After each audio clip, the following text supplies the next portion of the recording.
Atlanta Wolf. That is the Hall's favorite, Chris Carter. Happily married, back from vacation. Don't knock over my stuff. I won't. If I could, I'd get up and give you a hug. Hey, Welcome we back, missed man. We missed you. Did you have fun? On Friday. Oh, thank you. We are back time. together, back as a group. First time in a couple, 3 weeks. It's a long time that the three of us have been all back, and it's good to see you. It was great.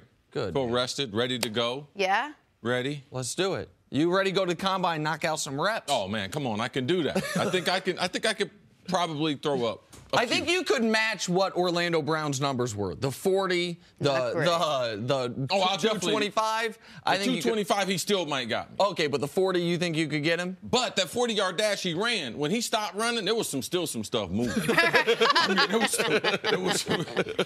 there was some action still going on. All right, let's start with said combine. The NFL Draft held its annual prom this weekend in Indianapolis. That is the combine. Much like my prom, the goal was to show up, look your best, and then, run a solid 40-yard dash. I was doing that outside while everybody was inside dancing. Penn State running back Saquon Barkley, boy, he got the memo. After bench pressing 29 reps and running a 4.40, reports are, as a result, he is, quote, firmly in the mix to be drafted #1 overall. Mind you, he'd be the first running back taken first since 1995. Was it Kajana Carter? Wasn't that in 1995? Yes, absolutely. What do you think, Chris? Is he worth the top pick in the NFL draft based on what you've seen of him last season and then what you saw him at the Combine? Well, this is the thing. He's been very, very consistent. He was a high achiever in high school, great athlete, multiple sports, track athlete, also a power lifter, very, very explosive.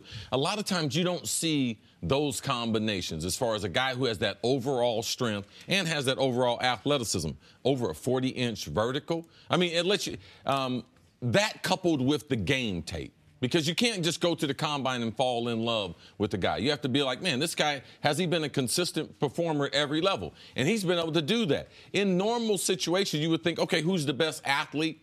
He's worthy of a first-round pick unless it's a quarterback. Because if you can change your franchise by getting a quarterback, regardless of what talent, left tackle, running back, defensive end, there's no position like quarterback. So does he have the talent? Does he have the resume? Does he have all those things, intangibles, that he's an unselfish player? He is a team-first guy? Like all those things? Yes, but if you can get a quarterback that's going to be your franchise quarterback and turn your team around, the quarterback touches the ball every play. Now, given that we have Ezekiel Elliott, given that we got L. Bell in Pittsburgh, both of these guys came from the Big Ten. Them and Todd Gurley, these are the top 3 running backs in the NFL. Barkley came from the Big Ten. So if you look, does it transfer over? He returns kicks. He catches the ball out of the backfield. He's got great character on and off the field. Yes, he would be worthy of the #1 pick. If you were like, I don't know about the quarterbacks, yeah, take this kid because he, I believe, is a can't miss in the NFL. You have to believe that there are no franchise quarterbacks in the draft if you need a quarterback, to take anything other than a quarterback at #1. So I know some people have questions about how good Barkley will be. Coach Mangini doesn't necessarily love him between the tackles. You and I saw a game against Ohio State where first play of the game, opening kickoff, takes it for a touchdown. Early in the game, has, I think, a 30-yard touchdown run, and then got shut down after that. I don't have those concerns. I think this guy is plug and play into the NFL instantly. Top 5 running back in the league. I believe that. But he's still not worthy of the #1 pick. Like, as great as Zeke has been, if you went back and redrafted, Zeke wouldn't go #1. You mentioned Todd Gurley. You went back to his draft. He wouldn't go #1. Why? There were franchise quarterbacks in that draft. Le'Veon Bell maybe would go #1, knowing what we know now.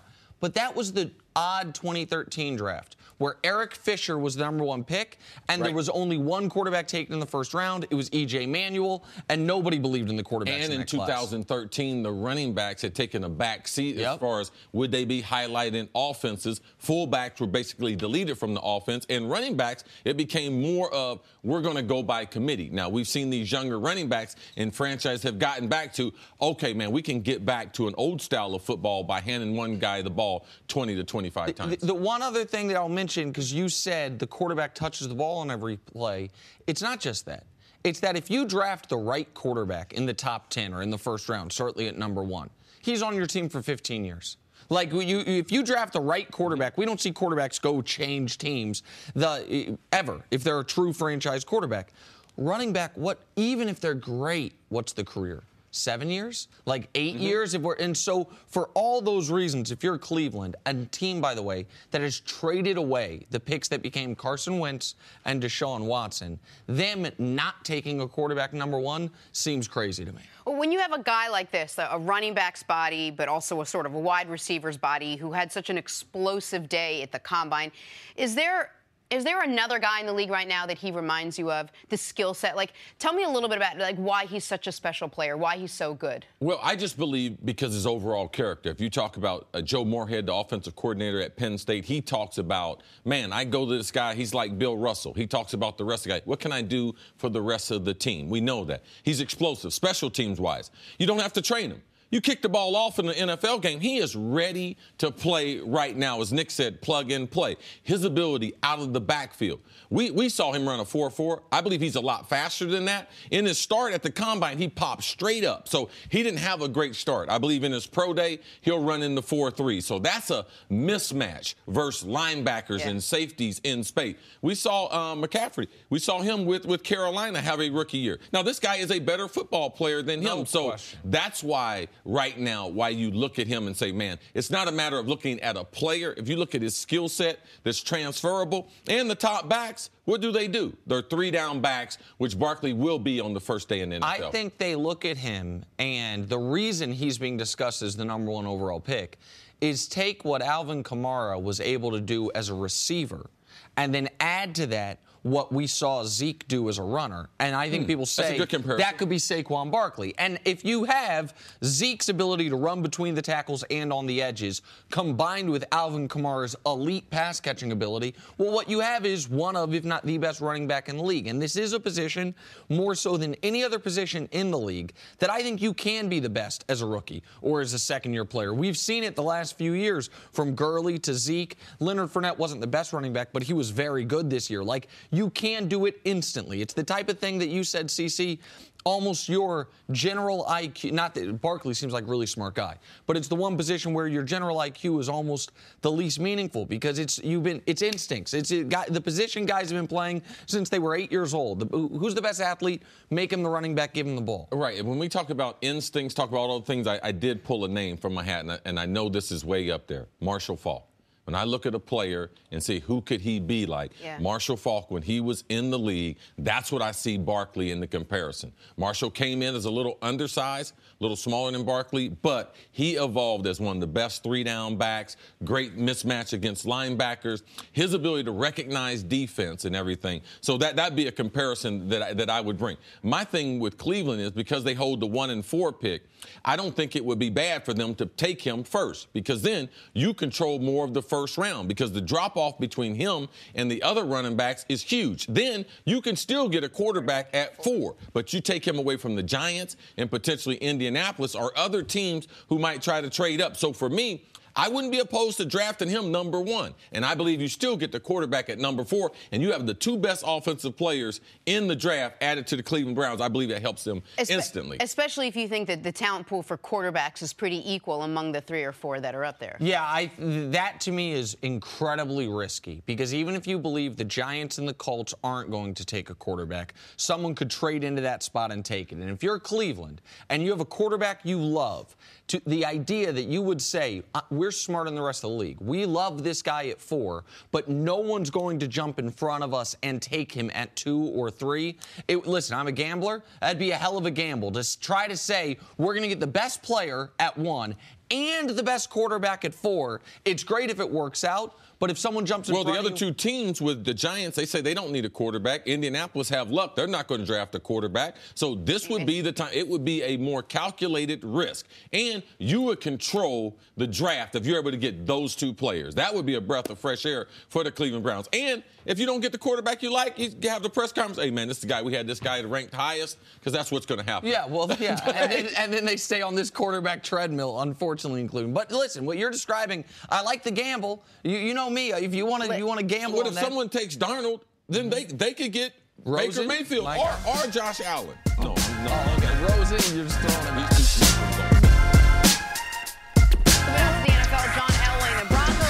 reportedly discussed trading with the Browns for the #1 overall pick. According to reports, the deal is very dependent on where Kirk Cousins ends up. Nick, what do you think? Is this a good idea for the Broncos? For the Broncos, yes. I mean, if you can move up to get your guy at #1, assuming that John Elway's not going to screw up who they pick, yeah. I don't think the Browns can trade this pick unless they have signed Kirk Cousins, and he's not even seemingly on. They are not on his short list. You cannot trade away the pick that becomes Carson Wentz, the pick that becomes Deshaun Watson, then have the #1 pick and trade back to the middle of the top 10 to 5 or 6. You can't do that. So, no, I don't think the Browns can do it. I think the Broncos, if they can, sure, why not? It would be hard for the Browns to make a trade, but given the state where they are, you have to listen to all offers, especially John Elway. If he calls me, to me, he hadn't got this quarterback thing right. So he might give me, I might get a heist of picks, or a player or two. They have a good roster. What if I can get one of their cornerbacks with a draft pick? That first pick might be available. So be creative, Cleveland, because it's about getting players. Don't worry about them other 2 mistakes that you've already made the last couple years. All right, moving on. Baker Mayfield is short in height, but not short in confidence about his pro potential. You see what I did there, Nick? I did. It was great play on words. Thank you, especially when I brought attention to it. Mayfield said if anyone is going to turn around the Cleveland Browns, it's going to be him. CC, tallest task in the NFL these seasons have been turning around the Cleveland Browns. Can Mayfield do it? Well, this is what you're supposed to say. You're not supposed to be like Josh Rosen, talk about I don't want to play in Cleveland. Like, you have to think that you are a difference maker. When you come into these organizations, I believe Baker Mayfield, he is. He played that way. He's got the resume, the last 3 years, a finalist, top 5 for the Heisman Trophy. We saw him at Oklahoma. This is who Baker Mayfield is. I believe that he can change the Browns, but he needs some help because they need a bunch of players. In fairness to Josh Rosen, he says he never said that about the Browns, and he came out recently and said, I'd be great playing with the Browns. In fairness to my guy, Josh Rosen, we don't know that he was taking shots at Cleveland. But Baker has said all the right things. Baker has done basically since the college football season ended, Baker's done everything you want a guy to do to be drafted high. And if there are going to be some people that question the Big 12, and a lot of people that question his height. I know you don't have as many concerns about his height as other people because of how well he played in college and the style in which he plays. But Baker's saying all the right things, Yes. and whether or not he can be basically this year's version of a Russell Wilson, we'll see. I mean, I'm a buyer in Baker Mayfield because of how much you like him, to be totally honest. And finally, the feel-good story of the Combine has to be Central Florida linebacker Shaq Griffin. Ran the fastest 40 for a linebacker since 2003. Put up 20 reps on the bench press with a prosthetic hand because he only has one hand. Lost the other to a congenital birth defect when he was 4 years old. CC, how impressed were you with Griffin's performance? Oh, very impressed. I mean, this has been a great story. If you watched the UCF story last year in college football with them going undefeated, Coach Frost leaving after the bowl game, going to Nebraska, where he's from. But him and his brother, the last couple years, his brother plays cornerback for Seattle. It's an amazing story when you look at some of the greatest athletes in the world. And for this kid, who's his whole life, it wasn't like it just happened. Like, his whole life, people have doubted him. And we always say, well, speed kills. The speed to get you paid in the NFL.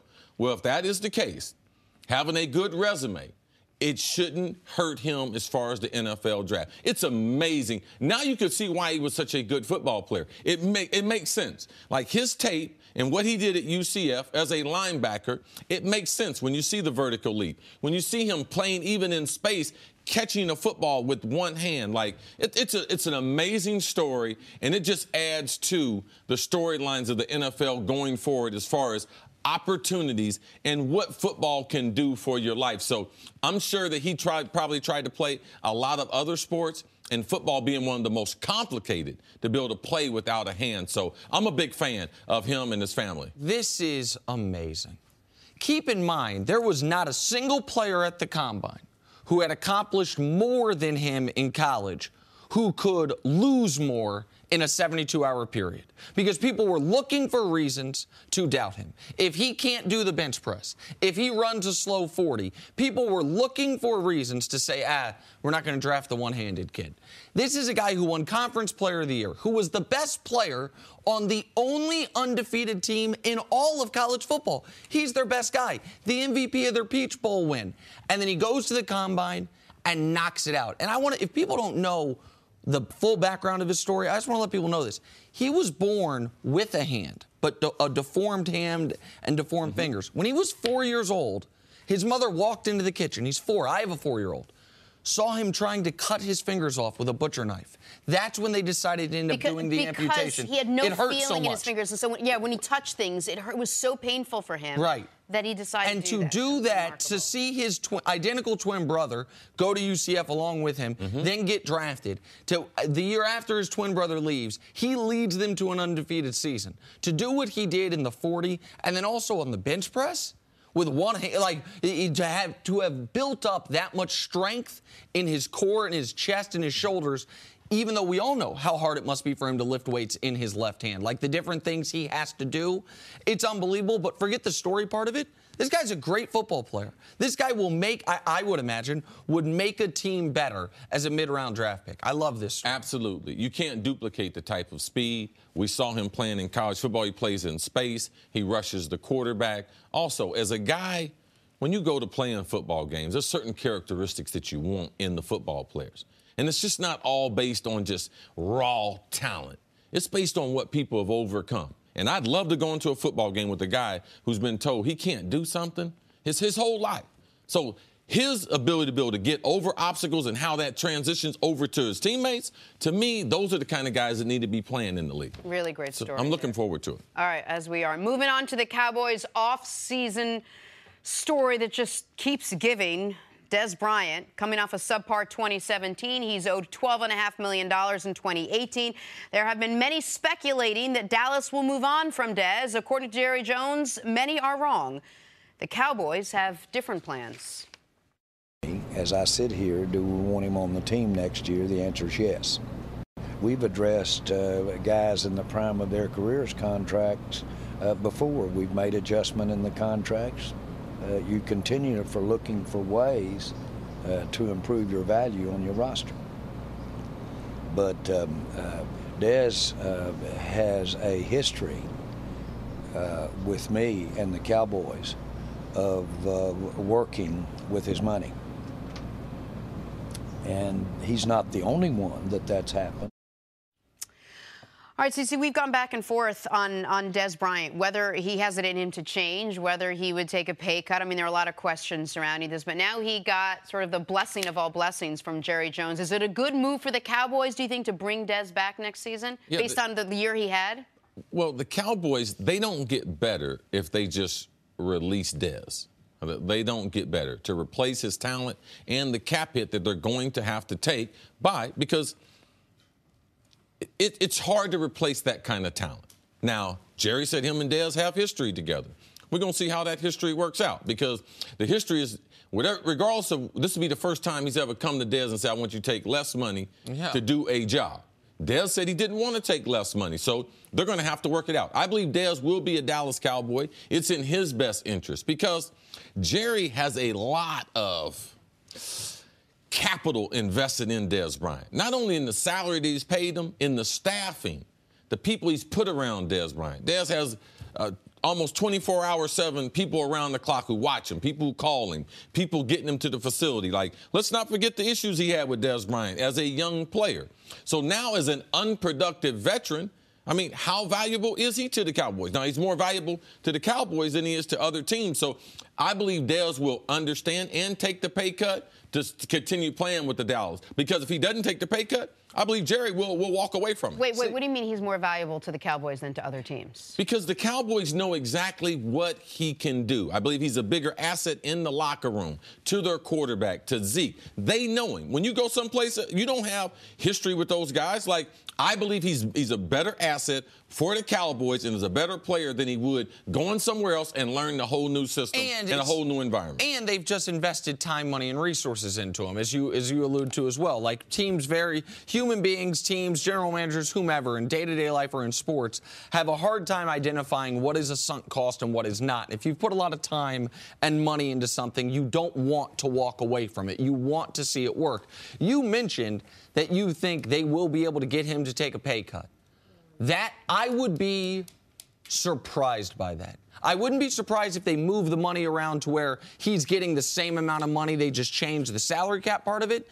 But I bet Dez's agent is doing the same thing I'm doing, which is looking at the available free agent wide receivers and saying, okay, if you cut me. That's a huge gamble. That's a huge gamble when you start looking at the list, because it's what value you bring to the team. Because these guys, do they have 3 poor years in a row with the Dallas Cowboys? So that list is relevant, but it's irrelevant to Jerry Jones as far as getting his team when you slice up the pie, they can't give Dez that slice of the pie and continue to do business. They have other guys on their defense who need to be signed. Like, these are things that are trickle-down effect. Dez Bryant is not worth $12 million. I don't care what his agent says, and I don't care what who's on the list. The point that I was trying to make is that and maybe you don't care, that if Dez were cut today, if the news we were talking about is Dez Bryant's been cut by the Cowboys, what I think everyone would agree is the best free agent wide receiver available is Dez Bryant. And the Cowboys, I think we also agree on this, even with Dez Bryant, need more help on the wide receiver position, need more explosive players on the outside. So if it's already a need, I just feel like the leverage might actually sit in Dez's camp rather than the Cowboys' camp, because they know what the Cowboys need. They know that while he's slated to make $12.5, if they cut him, they don't get $12.5 million of cap relief. They get $4 million of cap relief. Like, I think they can do all those things and say, why would I take the pay cut? There is no logical person that's sitting around right now saying, you know who has the leverage in the Dallas Dez Bryant thing? Dez Bryant. No, you know the reason why? Because we got 3 years of film of him being an average receiver. All right? So that's not. But the thing, my question is, how it doesn't matter sometimes when your employer, when they want to get more salary cap room, they start looking at, wait, how do we get more money? Well, we're paying this guy $12 million. It's no free agent list that's going to have an effect on that. Like, this is looking at what they're doing, who they're paying, who are their most productive players, because those are the ones that warrant the biggest contracts. That's what he said. I've done this before. I've gone to players before. He is setting the stage telling us, I'm getting ready to go to Dez Bryant, just like other Cowboys players, and I'm going to ask them to work around the salary that we're paying him. How do you get Dez Bryant to be better than he's been the last couple of years, especially if the first part of your conversation opens with, we're going to ask you to take less money? You got to put him in the slot.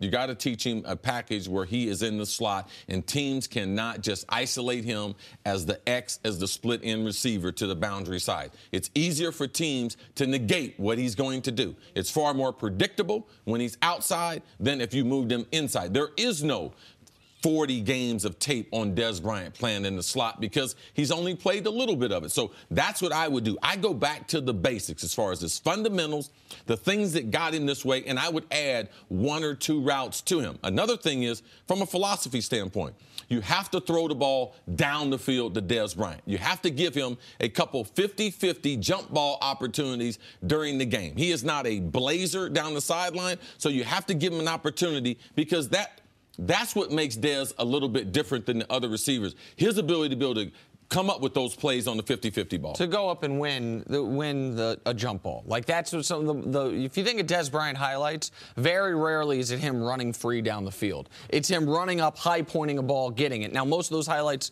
to CeCe's point, happened 3 years ago, 4 years ago, 5 years ago. But that is his skill set still there. And if he can turn into a good slot receiver. I don't think it's good leverage when you tell Jerry, hey, Jerry, go back and watch me in 2014. Right. But it might be good leverage to say, go watch Eric Decker, because that's your number 1 receiver if you're tough.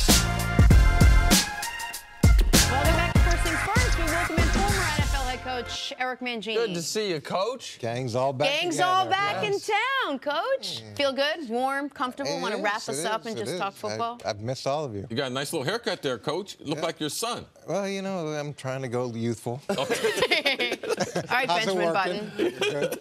Very good stuff. All right, so the Kirk Cousins sweepstakes continues. According to reports, Cousins prefers the Vikings as his free agent destination. He is said to believe Minnesota gives him the best chance to win immediately. That and those Minnesota Sunsets. The other top teams are the Broncos, the Cardinals, and the Jets. Coach, would Cousins make the Vikings the best team in the NFC next season? To me, this is the best example of how imprecise a science quarterbacks are. Yeah. So Minnesota's got a draft pick. They've got a guy they traded for. They've got a free agent that was on the low end, and now potentially they're going to go get a free agent that's on the high end from a team that doesn't want the guy and letting him move on, and they signed a different free agent. So everybody's moving around. Does it guarantee that Minnesota's the best team? No, I think their defense is what puts them in that elite category. They're special that way, and I'm not sure he's going to move the dial. I'm not sure it's going to be that much significantly better than what they had. Would you say, though, that the one position they're missing, like they're a quarterback away from being an elite team and one of the best going into next season? Yeah, to me, they have all the pieces in place, and I do think if they go get someone that hopefully Kirk can be, that should put him over the top.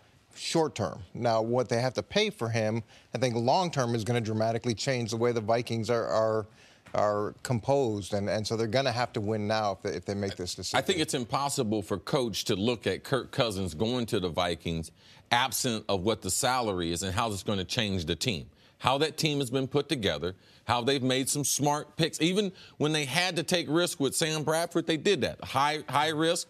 Sam still gets hurt, though. So how do they solidify their quarterback position absent of turning the team over at the mercy of the salary cap? So I understand what you're saying. You're kind of, yes, I like Kirk Cousins. But Case Keenum, how much money can I get him for less to get the same productivity that I believe will be close to Kirk Cousins? So I think that coach is like, man, this team is well put together. They are very close. They have Dalvin Cook coming back off a knee injury, adding him to that offense. They still need some offensive line help. Do I want to sacrifice by paying a guy over $20 million, seeing where the team is right now? Because if you take it back a half a game and they get home field advantage, I believe they're in the Super Bowl. They don't go to Philadelphia. That changes all the way around. So do I want to pay that huge price for Kirk Cousins now that eventually I'm going to have to sacrifice in the future? And it's going to change the structure of how the Vikings do business there with Rick Spielman as a general manager. And I think the question's great. Like the best team in the NFC in 2018. Because if they sign Kirk Cousins, this team is drastically different in 2019. You have 5 front-end free agents from your front 7 that are free agents in 2019. With Stephon Diggs is a free agent in 2019. So I think they have the ability, the way you can kind of manipulate the salary cap and because of who they have under contract and for what, to basically run it back with mostly the same team. They don't have a bunch of key free agents this offseason. Run it back with basically the same team plus Kirk Cousins for this upcoming year. But if you don't win the Super Bowl, and we know you can be the best team in football and not win the Super Bowl, a million things can happen.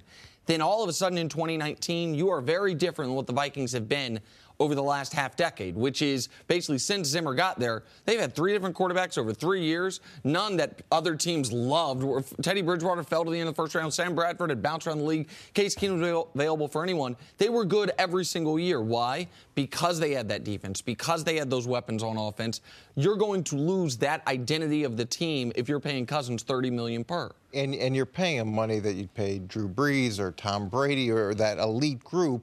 And you need to be sure that you're going to get that type of production because of the sacrifices that you do have to make everywhere else across the roster. And short term, I think it's a really good answer. Long term, I'm not convinced this is the best decision for Minnesota. So what is the best decision? If they end up not going with Kirk Cousins, they have their pick right now because none of those 3 guys are signed that they had last year on the roster. What do you do? I believe Case is the number 1 option for them. I believe Teddy Bridgewater is very, very intriguing because they know him. They love his leadership. They love his overall character. And they believe that now, with the skill people they have around him, they were a lot better than when he was the starting quarterback. So if they were able to get Teddy back to where he was playing, that combination and the salary. Like, you can't look at who you can get absent of how much it would cost. Yes. Like, they were paying Sam Bradford a lot of money. So I don't think they're going to bring Sam back when they can bring Case and Teddy, potentially back and have them compete for that starting job, Coach. And really, they don't have a choice of those three guys. Those three guys now have a choice of where they want to go. And if during this whole process they feel like they weren't loved, they weren't respected, they weren't wanted, maybe their thought process is going to be, let me go somewhere else and show that I can do the things that I did here, there, and do them as well or do it better. And it's going to be interesting. Ideally, you get 2 out of those 3 guys back at a lower rate than you'd have to go pay someone like Kirk Cousins, and you're able to keep building the team the way you've done it. But, Cece, the salary cap concerns notwithstanding, if you were Rick Spielman, you would go heavy after Kirk Cousins, correct? Like, if you said you think Case is the best option. I want to make sure the audience knows you meant the best option of those 3 guys who were with the team last year. The only way that I go with Kirk Cousins if he takes a reduction in his salary. If he's like, listen, the Vikings are a commodity. I like the franchise. I want to play inside. I know your defense is young enough to keep them around me. Kirk Cousins, to me, should go to the Vikings or the Broncos. The Vikings, to me, are a better team, a better situation, younger receivers, younger skilled guys. That's what I would do. If I was Kirk Cousins, he's made a lot of money in the last couple of years. I would give them a long-term deal, but I would take it at a reduced rate because I don't want to play for the Jets. I don't care how much money they're going to pay me. Man, I'm not trying to get knocked around and no chance of winning with the Jets. So for me, I'm trying to win. I know getting paid is of a high priority. He is going to get paid, but I would take a reduction. That's what I would do. He's going to go for the most money, and he's going to go for the most guaranteed money. And in looking at that, to me, if you are that guy, and I've said this before about going to the Browns, if you feel that you're that guy, that you should be paid that amount of money, that you're a franchise quarterback, then let's see it. Well, if we can just go, I mean, however far back you want to go in the NFL, 5 years, 10 years, 15 years, we have seen time and again, there's 2 paths to being a championship contender, call it a conference finalist or better. One is you have that guy at quarterback. You have Brady, you have Rodgers, you have Breeze, you have Roethlisberger. The other is you have competent quarterback play that is inexpensive. Be that Russell Wilson on his rookie contract, be that Joe Flacco before he got paid. The teams that we have not seen is what I fear Cousins is going to be for who he goes to. The guy who is paid like Breeze, Brady, Rodgers, who is more in the middle tier. Stafford. That's where I think Stafford is. That's why I didn't like that deal for them. It's where Flacco has become, where you are a good quarterback, what is called a franchise quarterback, but you're paid so high they can't bring the players back.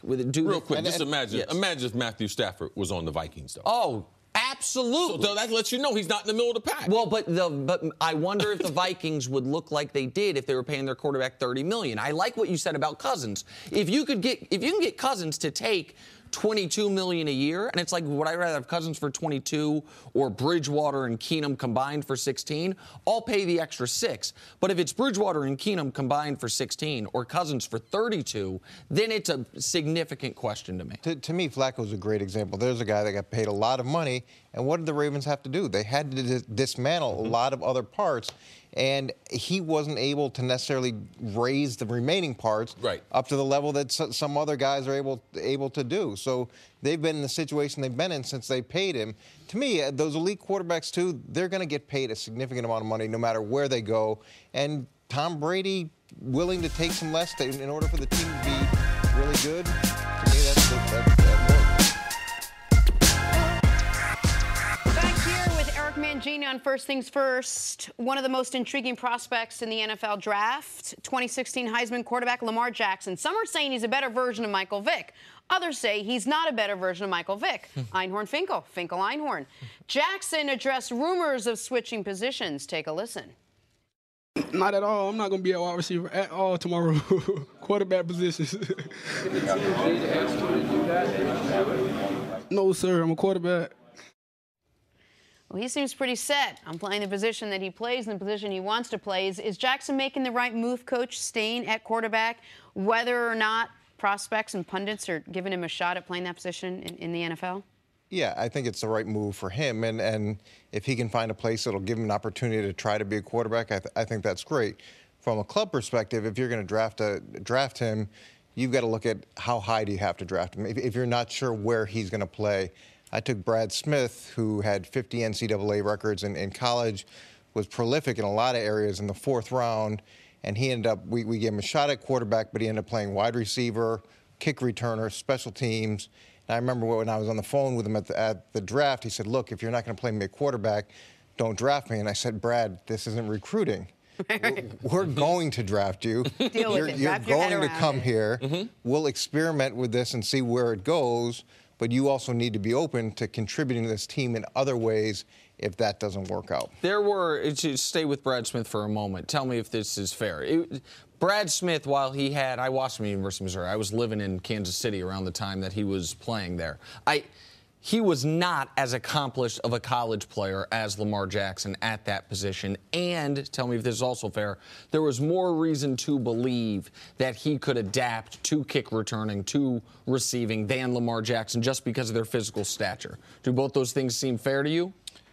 Well, maybe he wasn't as accomplished, but his resume was pretty impressive as a college quarterback, and the amount of records he had was significant. And looking at it, you wanted to give him an opportunity because I respected his dream and I respected the things that he hoped for. But there also is a reality in the NFL where if that doesn't work out, you need to be able to contribute in a different way.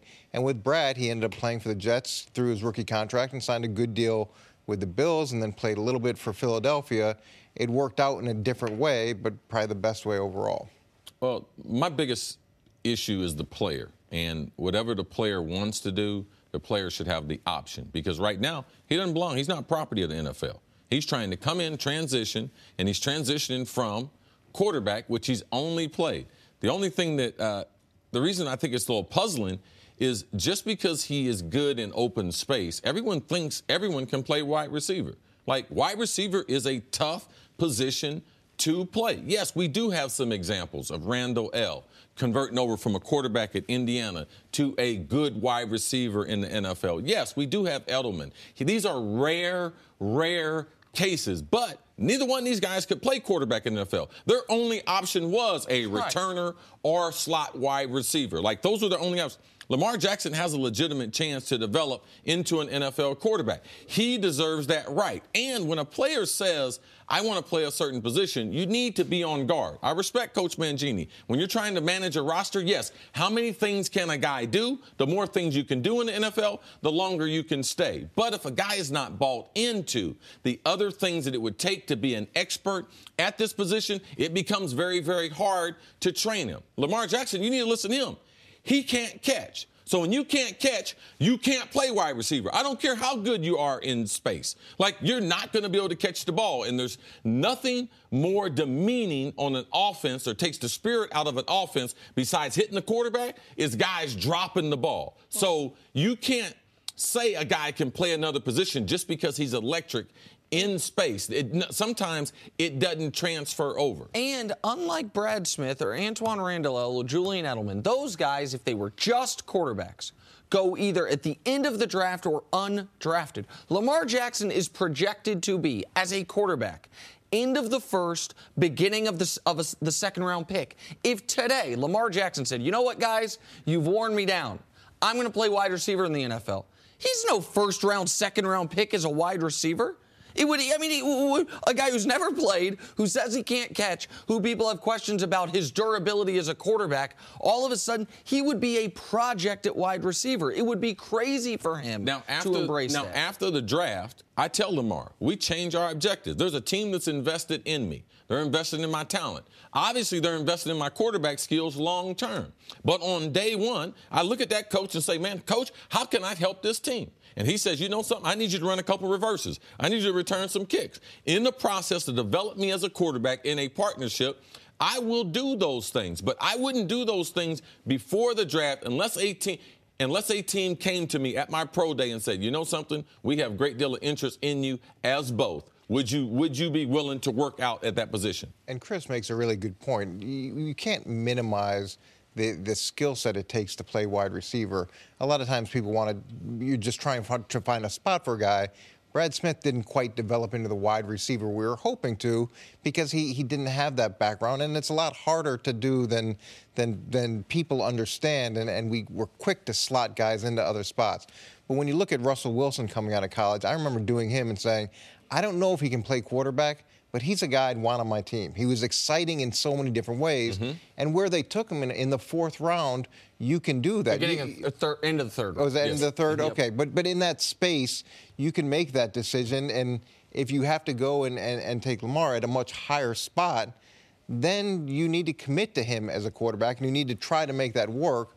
And at some point, if it's not working, then have the conversation, hey, let's try something else. Didn't we see this a little bit with Tim Tebow? Wanted to play the position he wanted to play. Coaches were enamored by him, loved who he was, who he could have. And he decided to play the position he wanted to play, and he bounced around a little bit, and then he was out. The distinct difference is Tim Tebow could not throw a football.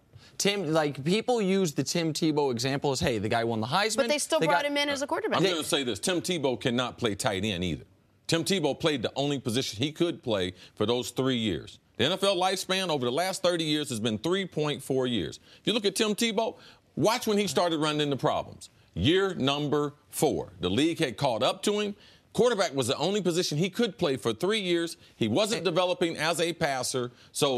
And even that amazing serendipitous run he had with Denver, I was at one of those games against the Chiefs. He completed 2 passes all game and won the game. There was another game in that amazing run where it took a fumble by the opposing team's running back when they could have just taken knees for them. Right. People use Tebow as an example. It's not about race, or it happens to all these Heisman Trophy winners. Tebow is a 1 in a million for a lot of reasons, not the least of which. But Tebow got 3 chances to play quarterback. For multiple organizations as a first-round pick. They're trying to get Lamar to change before the draft, before he gets any opportunity. Despite the fact that anyone watching it, I am not a mechanics expert the way you are. I'm certainly not a mechanics expert the way you are. But anyone watching, Tim Tebow knew, okay, he throws different than any quarterback that has been successful ever in the NFL. Lamar does not. We've seen guys play like Lamar, look like Lamar, be highly successful in the NFL. And so I don't know that he'll be successful. I don't know any of these guys that will be successful. But I think he's got a better chance at quarterback than any other position. And look, all quarterbacks don't have to be cut the same way, and all systems aren't the same way. And you saw it even with Deshaun Watson. I remember watching him coming out of college. Again, there were questions on how good of a thrower he would be, whether or not he could develop. But the one thing I put down is he is going to be a problem for defenses with the ball in his hands because he had such unique talent in that area. So if you're looking at it from a team perspective, you know you have that. You know you have that thing taken care of. Now, how much can you develop? And a lot of that, too, is about the person, about the human being.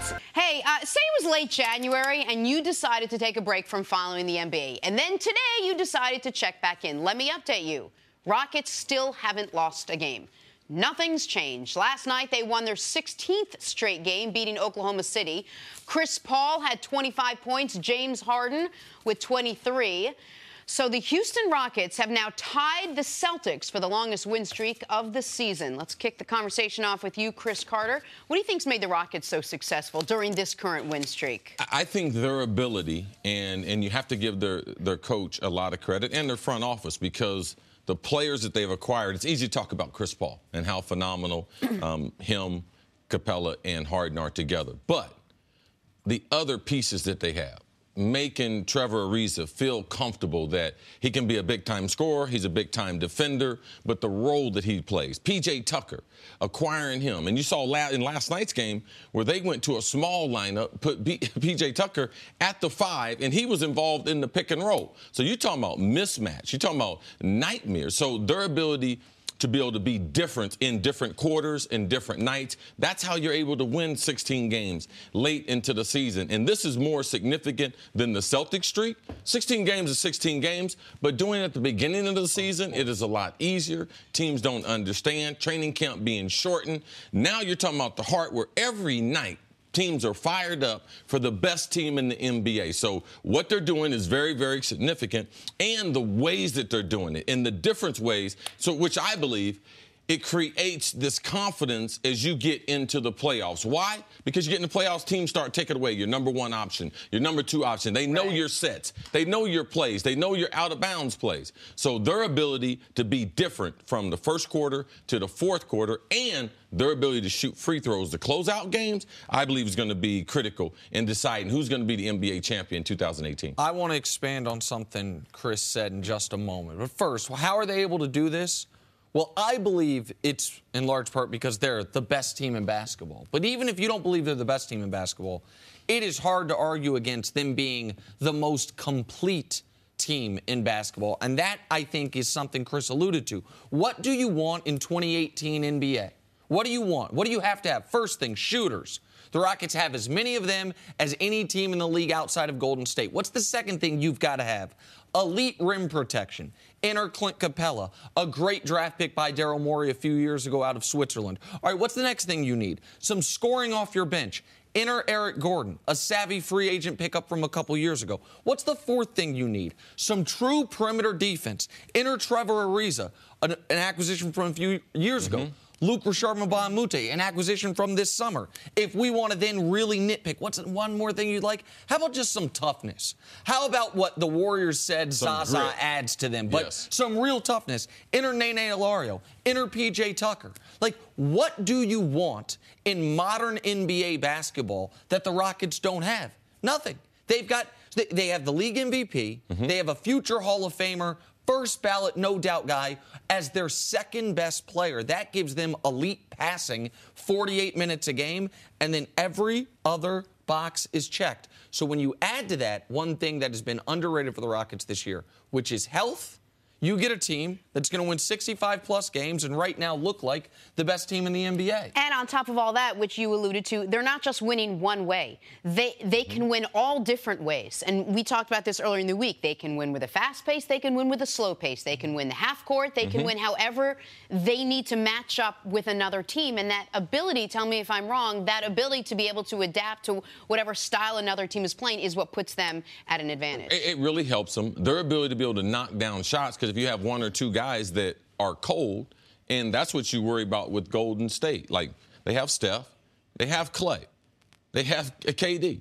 But after that, like, there's not a whole bunch of knockdown shooters that, so I could understand why Nick and other people are starting to get on Houston as far as the best team because of the variance of way they can do things, their overall depth, the way the team is built. And Nick, you mentioned 4 or 5 components that are critical. The only thing they don't have is postseason success together. Experience. Yeah. That's the only thing that collectively that they don't have. What about with regards to how they would match up over the course of a 7-game series? Because the game changes a little bit at that point, and then you say specifically against Golden State. Listen, they, in my eyes, should be drastic favorites over every team in the West other than Golden State. Okay, so if they are to lose in the postseason before they play Golden State, then all of the what I think right now are somewhat unfair criticisms about Harden's resume, they'd be CP3, justified. Exactly right. If this team loses in the first or second round, even if it's a tough matchup, even if you draw Oklahoma City in the first round or Minnesota in the second round or even San Antonio with Kawhi back in the second round, you should beat them. So I think they are just you watched them last night, and they just send wave after wave of scoring at you. And now in this winning streak, they're adding forget top 10, a top 5 defense, and they seem like a truly great team. How do you beat Golden State then? Listen, that's really hard. And with the Durant version, we haven't seen anyone have any type of postseason success against them. Why do I think the Rockets have as good of a shot as any team in the last 2 years? Because, first of all, I don't know that Golden State will have the best player on the court. I think that's a coin flip between Harden and KD or Harden and Steph. And second of all, the second unit. One thing the Warriors and Steve Kerr have never done, and maybe it's because their guys aren't equipped to it, Steph doesn't play 44 minutes a game in the playoffs the way LeBron does, the way we see Russ do in the postseason, no matter who his coach is. Steph's going to play 36 minutes a game, 37 minutes a game. KD's going to play around the same. They are going to have to get big minutes from their bench unit. The Rockets' bench unit is extraordinary right now, especially with essentially the new Jamal Crawford, the new reigning sixth man every year, Eric Gordon, coming off the bench for him. I mean, very exciting things for Houston, but it's yet to be seen in a series. When things slow down, when you get where everyone starts to understand what you're doing and the pressure of it, how do they respond collectively, and can they stay injury-free? Those are the things I believe determine who gets there in the West. You said something early on about P.J. Tucker at the 5. Before the show, you talked about something you saw them doing in the pick and roll that I don't know if a lot of people noticed. That I saw it happen, but it didn't pique my interest the way it piqued yours. What did you see last night that intrigued you from the way they're using P.J. Tucker when Clint Capella's out of the game and Tucker's in there as the 5? And it really, because they went to Haka Capella. They intentionally fouling him to shoot free throws. He's not a good free throw. So what does the coach do? He brings in P.J. Tucker as the 5. He puts him in the pick and roll. So which in turn, they just wait between him and Chris Paul, between Harden and Chris Paul, who they want to get in the matchup. So last night what they did was put P.J. Tucker in the pick and roll and eventually got Melo matched up on Harden where they could isolate on him. But in the pick and roll, he didn't do the traditional things as pick and pop through the three-point line because he is a three-point shooter. He got the ball at the elbow and was able to orchestrate more offense from that. So something that they hadn't done with their previous 5. And this is something as you start getting into playoff series, you start going offense, defense. I believe P.J. Tucker plays a bigger role as we start to get into these series. What they were doing with P.J. Tucker, it was a poor man's Draymond Green. Not as good of a defender, but exactly what you're describing, where you can do the pick and roll there, have him out at the elbow or the wing, and then if you kick it to him, he can orchestrate somewhat. Again, Draymond's great at that, the best in the league at that role, but they are, you saw visions of that with how they use P.J. Tucker. New topic now, back to basketball. The Oklahoma City Thunder, on paper, they're fantastic. Westbrook, Paul George, Melo, great lineup, great energy, great winning attitude. On the court, good lineup, decent energy, not as much winning as we thought. They lost to the Rockets last night, 7-9 in their last 16 games. If the playoffs started today, they would have to face Houston as the 7th seed. CC, why have the Thunder been such a, well, I'd call them a disappointment this season? Well, it's really hard to figure out. Now, could they put all this together? I don't think they have them. When you're in the West, they have a good team, and they have Melo. They got him. Paul George, great player. Westbrook, great player. They still don't have the talent of the other teams in the West. Also, Billy Donovan, the coach. How good of a coach is he? You know, I've seen Russ lead this team. I've seen them play at a certain level led by the players. But to me, I question how good is he ultimately? Can he take them to that next level as a coach? I believe that's in question. And from a talent standpoint, they don't have enough shooters around. I mean, Melo is a good shooter, standstill, spot-up shooter, but they don't have enough shooters around Russ. I believe Adams became somewhat of a star this year, so their big 3 to me has been Adams, Paul George, and Russ. And right now, Carmelo, he's a complimentary player who is a liability from a defensive standpoint. So when you try to put Melo at the 4, you know you're going to have problems because defensively, he can't guard the 4s. So as a team, they've exceeded my expectations as far as one of the top 10 teams defensively in the league. But offensively, do they have enough shooters? I think that and the coaching are things I would bring into question. You said at the beginning they don't have as much talent as some of the teams in the West. They don't have as much talent as Golden State or Houston, but they have more talent than all the other teams ahead of them. They have more talent than Portland. They have more talent than New Orleans. They have more talent than San Antonio, certainly when Kawhi hasn't played all year. They have more, at least equal talent to Minnesota, is spent more once you realize Jimmy Butler's out right now. Like, this is wildly disappointing for me. I'm a Russ guy. I'm a Paul George guy. Like Melo, because I'm a Syracuse guy, I like him as well, but I knew where he was in his career. But you have Russ, the reigning MVP, one of the 8 best players in basketball. You have Paul George, one of the 12 best players in basketball. You should not be fighting for a playoff spot. You should be fighting for seeding. And I understand that Andre Roberson went down and their defense has fallen apart without him. This was a team that had a top 4 defense with Andre Roberson, and now all of a sudden is a middle-of-the-pack to bottom 3rd defense without him.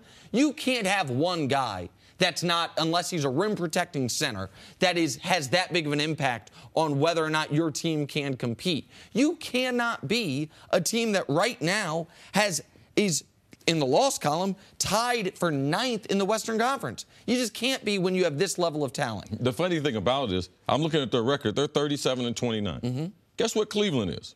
37-26. Yeah, but it's CC. I'm just saying, like if we're disappointed in OKC, Cleveland's right there in the same neighborhood. But OKC has had, for their top 4 players, health all year long. They have had, what? Go ahead.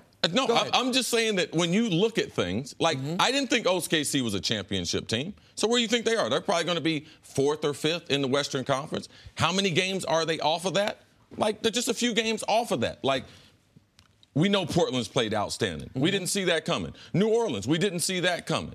But when you look at their record, they're 37-29. Cleveland is 37-26. Okay, I mean, we can talk about Cleveland, but as far as OKC goes, they are on track to win the same number of games as last year. That is a wild disappointment when Steven Adams has got better, when they've had as good a health as any team in basketball. As the most disappointing team, I don't think they're. I think the Knicks are more disappointing. I had higher expectations for the Knicks, and their star is hurt. So there's other teams I believe have had disappointing seasons. I don't believe OKC should be the focal point. Yes, we should be conversating about them, but there's other teams that have been disappointing just as well. Nick, when we first started, when the season first started, there were 2 teams that we worried about with chemistry issues. It was Houston with Harden and Chris Paul, and it was OKC with Melo, George, and Russ. One team took off, which we didn't think. Those are 2 guys that want the ball, and they took off, and they've been great. The other team, whether you think they're disappointed or not, just haven't. What do you think the difference is? Well, listen, I know a lot of people. Is it a Billy Donovan thing? I think part of it's coaching. A lot of people are going to blame Russ, and at this point, I understand some of that Harden does seem easier to play with than Russ seems to play with. But Russ is going to play his game no matter what, to a degree, it would appear. The guys around him, it's weird. But is that a problem? Eventually, don't you think you should change and evolve? Yeah. No, absolutely. So that is a problem. Yes, I'm not denying that. I don't understand what the disagreement here is. Well, going into the year, they got Russ more talent. Uh-huh. All right. Now, Russ, his game definitely didn't improve. Uh-huh. And how good is Russ going to make other players? Because he's played with some great players. So I believe that will be part of the question. With the coaching, with Russ ultimately as a superstar, how good can you be there with Russ? And I believe that's a question that Paul George is asking himself right now. Which is why this team is so disappointing.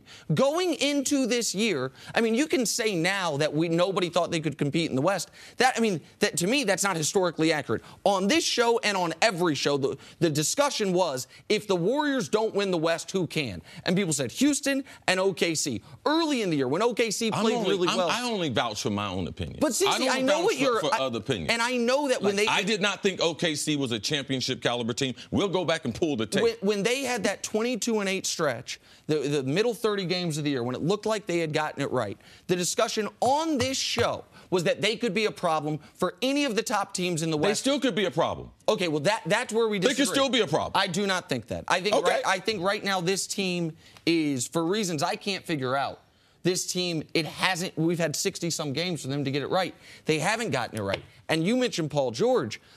We thought Paul George, it was, okay, they make the Western Conference Finals, they have a good playoff run, you would have reason to stay. Right. I don't see if you're the 7 or the 8 seed, you don't have a reason to stay. These guys get to 50 games this year? 50 wins? No. I don't think so. I think they win high 40s like they did last year, which when you add Paul George you can't have the same record as you did last season. Not when you've had as good of health as they've had. This past Saturday, Xavier clinched the regular season Big East title with a win over DePaul. It was their 12th win in 13 games, and it ended Villanova's 4-year run of winning the Big East. Don't tell Jay Wright, although I feel like he probably already knows. We're now joined by the head coach of Xavier, Chris Mack. Coach, thanks so much for joining us. Good to see Thanks you. for having me. I'll tell Jay Wright. You don't even have to worry about things like that. You have bigger things on your plate right now. All right, let's talk about Saturday. First regular season Big East title in school history. Yeah. Tell me what that experience was like. It was awesome. Obviously, we clinched a share the game before on Wednesday night against Providence, and so we had the opportunity to celebrate it. But, this was our 5th year in the league. Nobody had won a regular season title outside of Villanova, so obviously everybody knows how good they've been for so many years. So it was special, especially the fact that we have 3 seniors who've been with me for 4 years and have tried to climb that mountaintop, and to get there was awfully rewarding. You mentioned the seniors. Like, this is one of the reasons you guys are a likely 1 seed. One of the reasons you guys are a favorite to make the Final Four is in college basketball in 2018, a lot of youth, and you guys are very old for college basketball terms. How much has that changed the way you can coach this team when you have guys who are used to you, used to your system, and given the run last year, used to high-level success? Yeah, I mean, first of all, we have a really good mix of young guys and veterans. But I think when you get to the point where your team is coaching the team, not that I don't have much of a role at all, but the seniors do a really good job. You know, Tony Dungy calls it regenerative leadership, where your oldest players teach the younger players, and not necessarily just on the court, but the way you carry yourself, the way you travel, your practice habits. And when I have guys that are seniors that are looking at me in the eye in every huddle like they're freshmen, it's something that you want as a coach, and I'm very fortunate. I've been very fortunate to have a lot of good coaches in my life, coaches that have influenced me, ones I've never played for. Even Coach Izzo, him and I text about once a week to stay in contact with each other. You mentioned Tony Dungy. Who are some of the other coaches that have had an influence on you and what you do at Xavier? Well, I think you're a culmination of everybody that either played for or worked with. Certainly my high school coach, the late Dick Burning, was a guy that, always kept it about family. And, when practice was over, and you had 3 turnovers, he wasn't up your tail, and you felt like you could be in a comfortable space with Coach. Skip Prosser was the first guy that brought me into college coaching, passed away in 2007. He was an assistant when I played at Xavier. And, Coach just had a great way about him. There wasn't a person that met Coach that would have a negative thing to say about him. And then, obviously, Sean Miller, who I was the assistant for 5 years at Xavier. So, also, one more, real quick. You talk about those coaches. You talk about your senior guys, them getting their first title this year. How rewarding is it? Because other coaches, other publications, they have recognized you, one of the 10 finalists for the Naismith Coach of the Year honor. How does that feel, given all these coaches and the influence that they've had on you? Yeah, I mean, I don't worry about those individual things. I want to do the best job for my guys. And, I think we have a great group, a group that's fun to coach. I want to be around guys that I like to be around.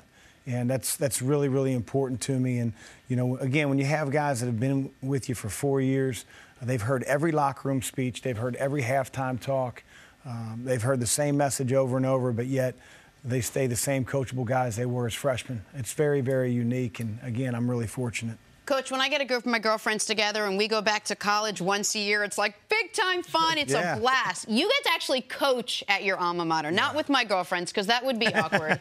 What is that? What's that experience like? Just to continue to be around it. It's great. I mean, if you've never been to Xavier, the thing that I would say describes it the best is just community or family. I tell people all the time in recruiting that when they come on campus and you're hosting a high school student with their parents, you tell them, hey, listen, this isn't for everybody. You're the person that you run into on a Monday, you're going to see them on Tuesday. It's not Big State U where you may not see somebody for a couple months. I mean, so you better treat the janitors right. You better treat the people that open up the loading dock so you can get in the gym and get shots up every single night. And so Xavier's a special place. I want to talk about, obviously, the reason you're in New York City, the Big East tournament. It's very different for you guys going into the tournament, Big East tournament this year than last year. I think it's fair to say last year, had you lost your opening game, you might not end up in the NCAA tournament. You were even, despite winning. Thanks for reminding me. It's fun. No, it ended up being great. You guys made a run to the Elite Eight as a team. That's Nick Wright. He makes plenty of friends. No. But if people don't remember Xavier last year, Xavier was an 11 seed going into the tournament. I understand. A great story getting to the Elite Eight. This year, it's very different. Obviously, you want to win this championship, but what you are fighting for now is, are you going to be a 1 seed? Or are you going to be a 2 seed? Things like that, and the ability to cut down the nets in a few days at MSG. How different is the approach, if at all, going into the tournament now this year compared to what you were telling your team last year? Yeah, I don't know if the approach is different, but I'm sure the mentality of our players is a little different. We came into the tournament last year with a huge sense of urgency. And, it's hard to foster that. It's hard to create that.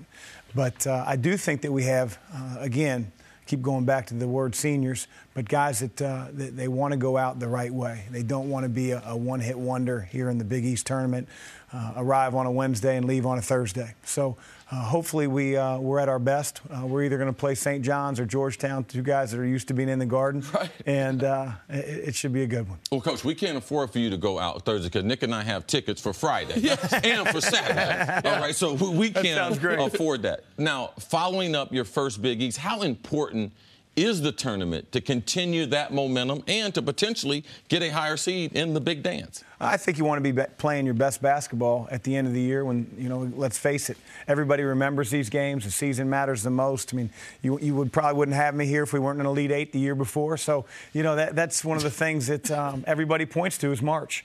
And so we do want to be playing our best basketball at the end of the year, and we get that started tomorrow at noon. Talked about the strength of the conference a little bit. You guys have two of the best programs in the country right now. Not the biggest conference, so just a little bit about the competition that you have to face all season long and what a testament it is to where you guys are right now. Well, a year ago we had 7 teams in the NCAA tournament, and I think sometimes they talk about the ACC and other other conferences, 12, right. Yeah, getting 8, 9. Well, we only have 10 teams in our league, and when you're getting 70% of the teams in the NCAA tournament, it's impressive. It is impressive. Now, I think this year you're probably looking at 6 teams making the tournament. Major disappointment. Yeah. But the other thing I would tell you is I don't think you have to go that far. If you look at the team that finished in 9th place in our league, St. John's, they had a streak where they beat Villanova. They took us down to the wire. They beat Duke. In MSG. If you can take down Villanova and Duke in the same week, it says a lot about your talent level, and I think that's what our league looks like as a whole. Do you think your players are, I know you got to focus on your own games, but you guys, in a tournament environment, you get to see the other teams playing because they're all in the same building. You think your players are rooting for Villanova on the other side of the bracket? You guys have had an amazing season, haven't been able to beat them yet. You could have a third shot at it, obviously, at 6:30 on Saturday. Do you think your players, I know you're going to say you don't care. Do you think your players are rooting for Villanova? No, I think they're probably playing Xbox up in their room.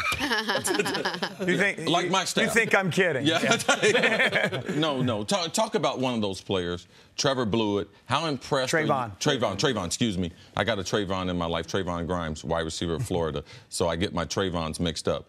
Talk about his senior year and how impressed you were personally with his performance and how his game grew. Well, I think, number one, Trayvon's always been a prolific scorer ever since he came to us as a freshman.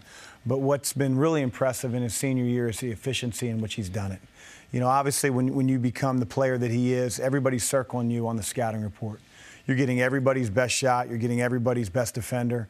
And for him to have the type of year that he had and really the consistency that he's had all the way through says a lot about the character, his work ethic, not to mention, obviously, his ability level. Would you consider this year the best team you guys have had? I don't worry about those considerations. Well, I'm worried about it. Are you? I'm very worried. I'm losing sleep over it. So, I just, as I said in the very beginning, I really enjoy coaching this team. I try not to compare teams. They have a personality that's very, very unique, and one I really enjoy coaching. I'm hopeful that I can continue coaching all the way through April. Obviously, Coach, you took over for Sean Miller at Xavier. You obviously know him. What was your reaction to the ESPN story and then his very vehement denial from a few days ago refuting that story? Well, it's interesting because, it's left a black mark, not only the episode with Sean, but some of the other things that have been going on in college basketball. And, we could probably spend 5-10 minutes here. Obviously, I love Sean to death. He gave me a great opportunity at Xavier. I just wish that, the facts would really come out and people could speak accurately on what is the truth.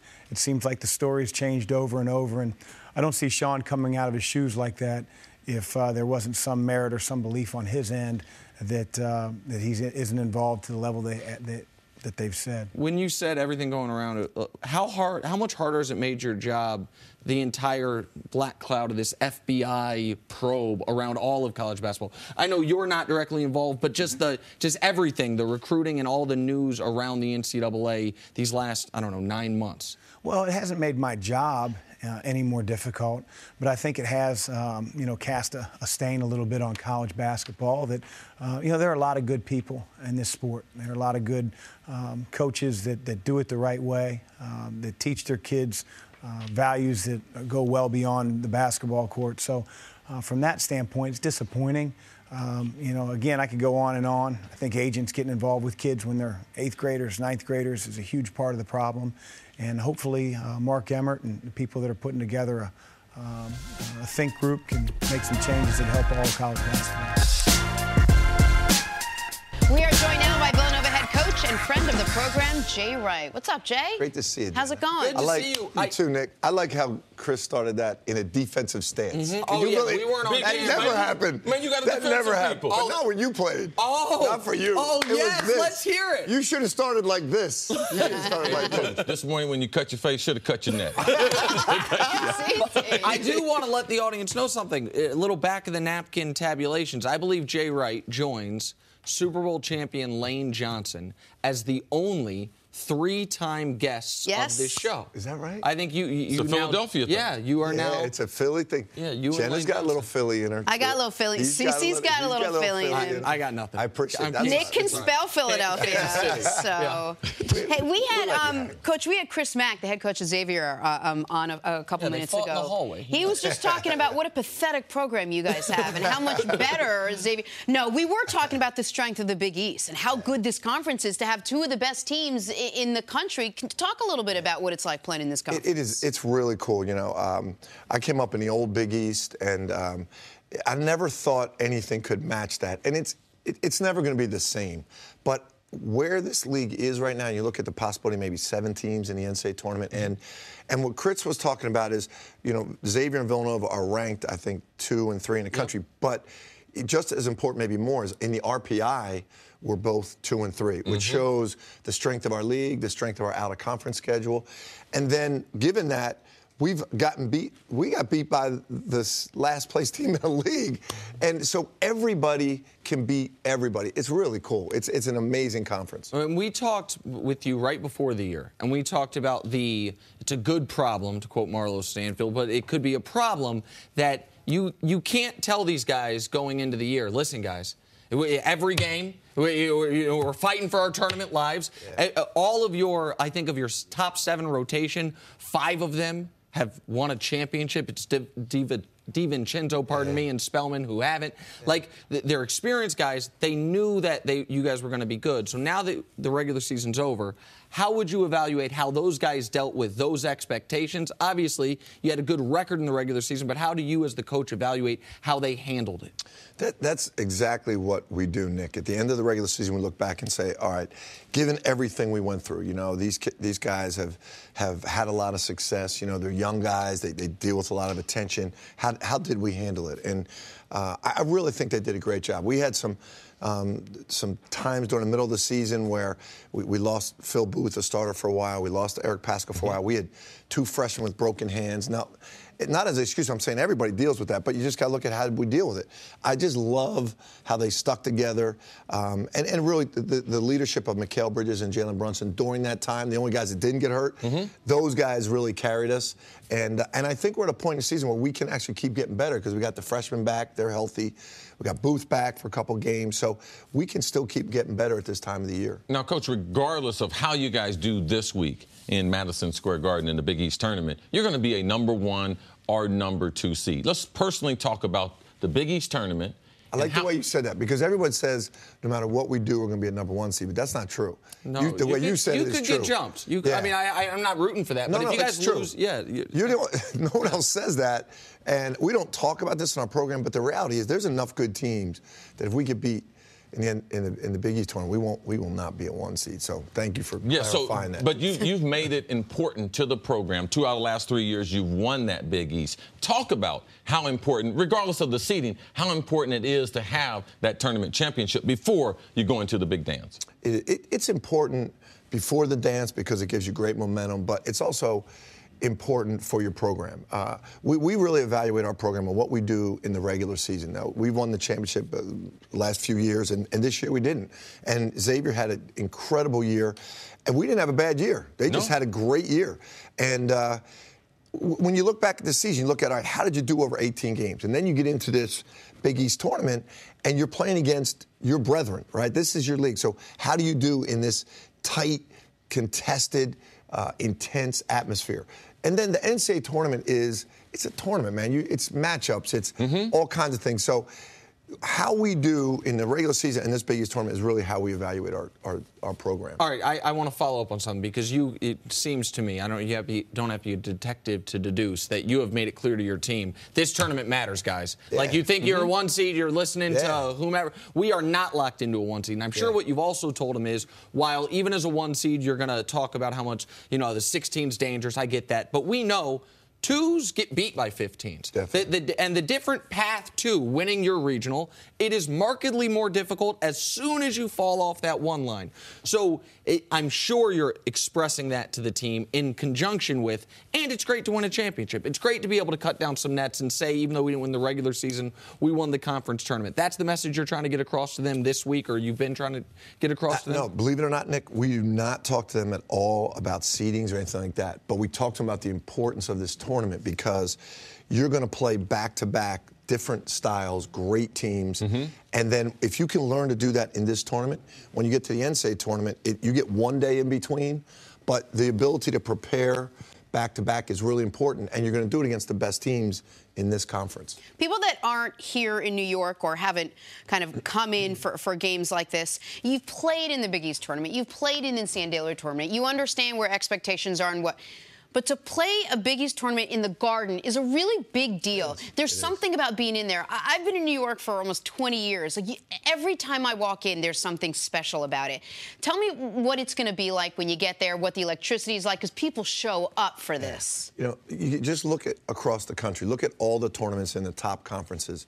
They all move around their venues. This Big East tournament's been here 30-some years. And the New York City basketball world readies for this every year. All the alumni from our schools that are in this city, that this is what you do during this week in March if you're an alum of one of these schools. Like, you spend your week going to the tournament. And the players know it. That the vibe going into the Garden, you come up that freight elevator, and you hear the roar upstairs. There's nowhere in college basketball like it.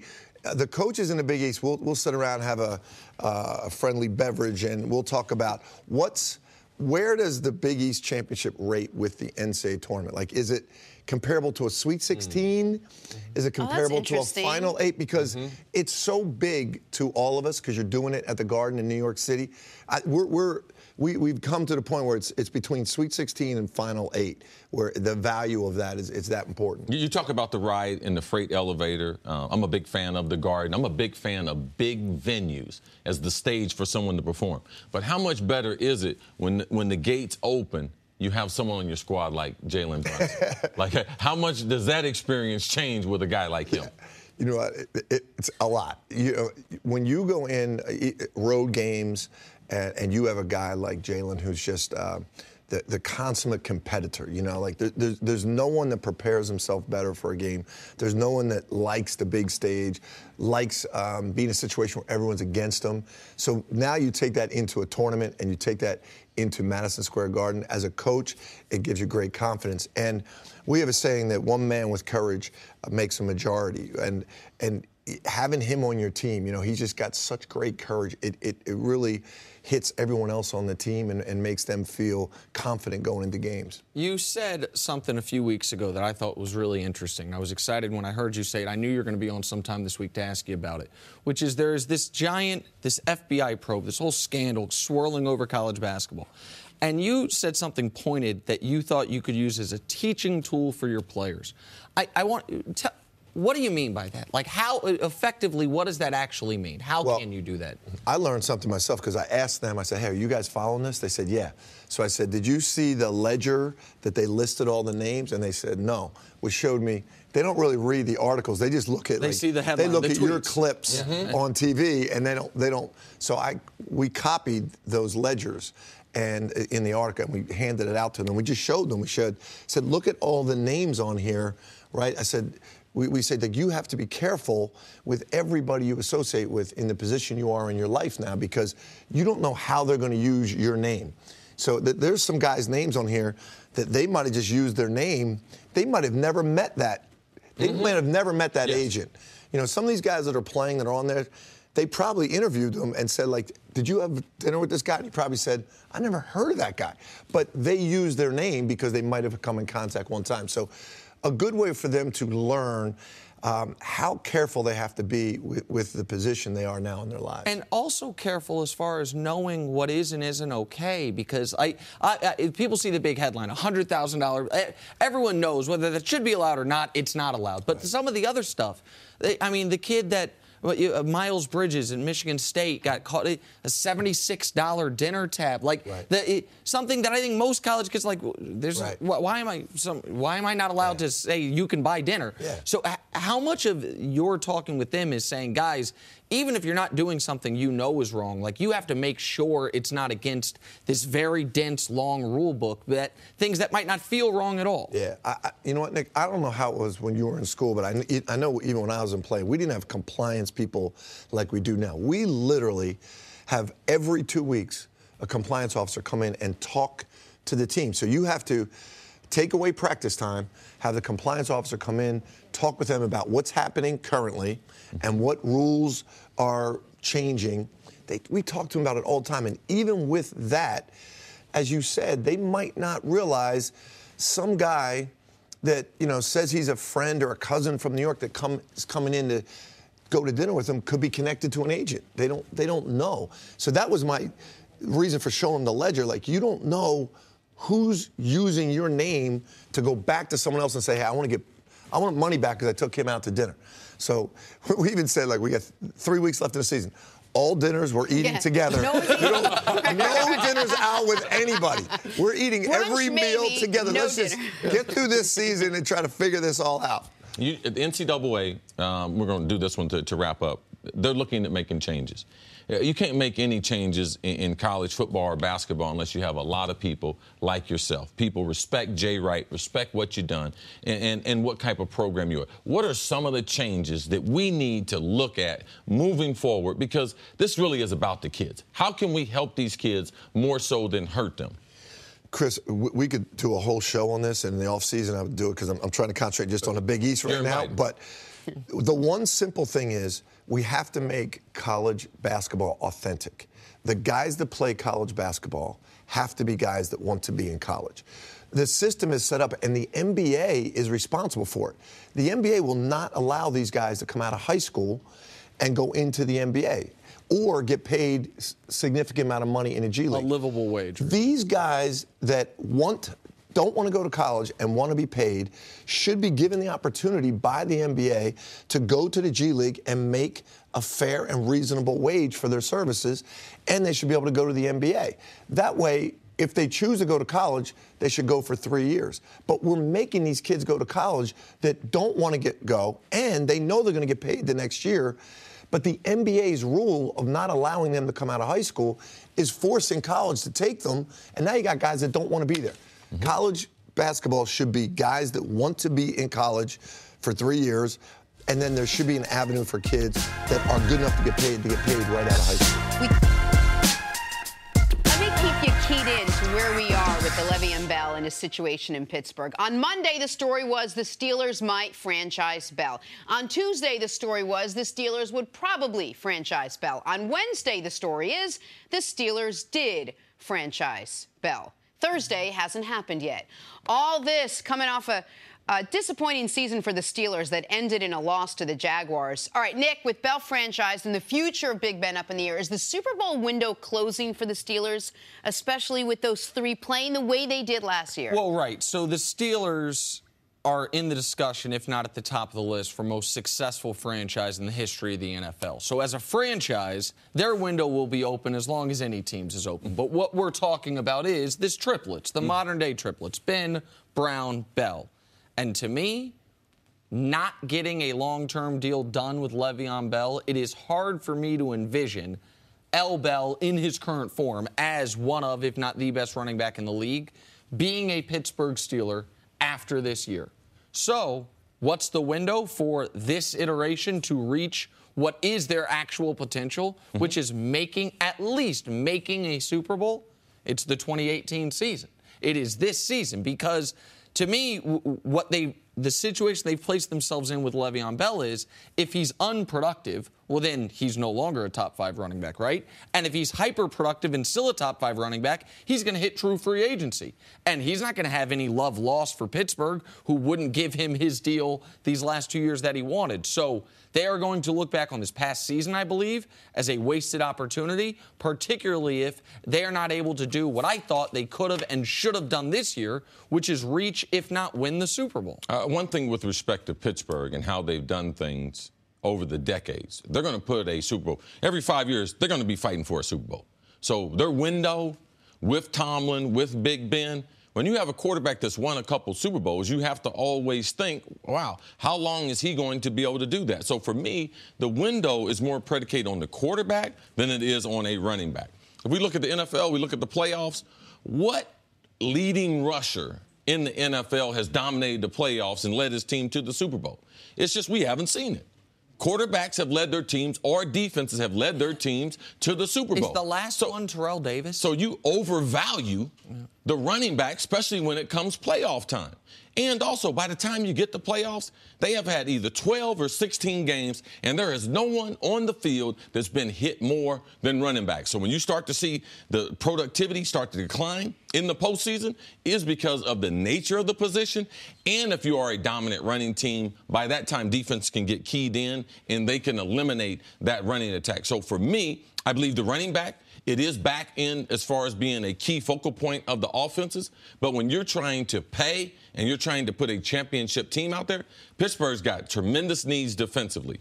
They need a middle linebacker. They need secondary help. There's other things that I believe are a longer-term priority that they can't give him $15 million a year. There's no running back in the NFL that does, unless you're playing on a losing team. If you go into a team and they got $100 million under the salary cap, $80 million, you can go there. Like, he might be able to, after the season, go to a team that is a loser and get that kind of money. He will not get that kind of money on a championship caliber team. But, Cece, that speaks to why Pittsburgh didn't want to be in this position to franchise him again, because you're saying a winning team can't pay him $15 million against the cap. Well, this year they are.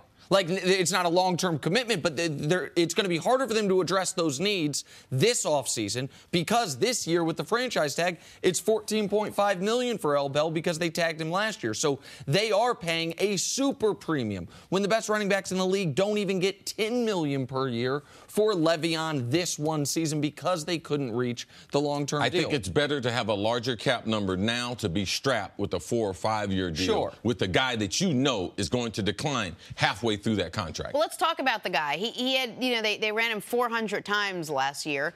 Do you see him doing that again this year? Was that part of the reason maybe the Steelers are hesitant to sign him for longer than a year just because they don't think they can get the same productivity out of him? I don't think so. I mean, he's truly one of the great talents. I don't think teams count carries as far as longevity. I haven't seen it. People bring it up, but they can't give any concrete examples, all right? He is a great football player. They are not monitoring him. Well, I wonder how many carries he has now. Well, I wonder if he could do this. So this is all about money. So, because they think he can do it. Well, it's about the position, too. Like, how long is a guy going to be able to have 400 touches? So it has something to do with it. I don't believe that his productivity or how many reps they're giving him calculates into are they going to give him a long-term contract. I believe the money they're paying to their quarterback, the money they're paying to Antonio, and the needs they have on the defense, they dictate that we can't give him a long-term contract. I do believe that there is only a certain number of carries or touches or whatever a guy has in his body. We don't know what that number is until after their career. But what we do know is since 2013, nobody has been used more than Le'Veon Bell. And I would imagine, tell me, Chris, I think what you've said to me in the past is they are not during the season adjusting any game plan or any usage based on his contract situation. But in the offseason, when they're evaluating, do we want a long-term investment in this guy, don't they look at? They would not give him a long-term contract if he had 200 carries. Okay, that's all right. So that's what you're saying. I'm just telling you, I've watched this all along. People say it. You cannot prove that to be. When you have a player, especially a player you've drafted, he's your property. You have to try to utilize him. I mean, they've been in Super Bowl contention.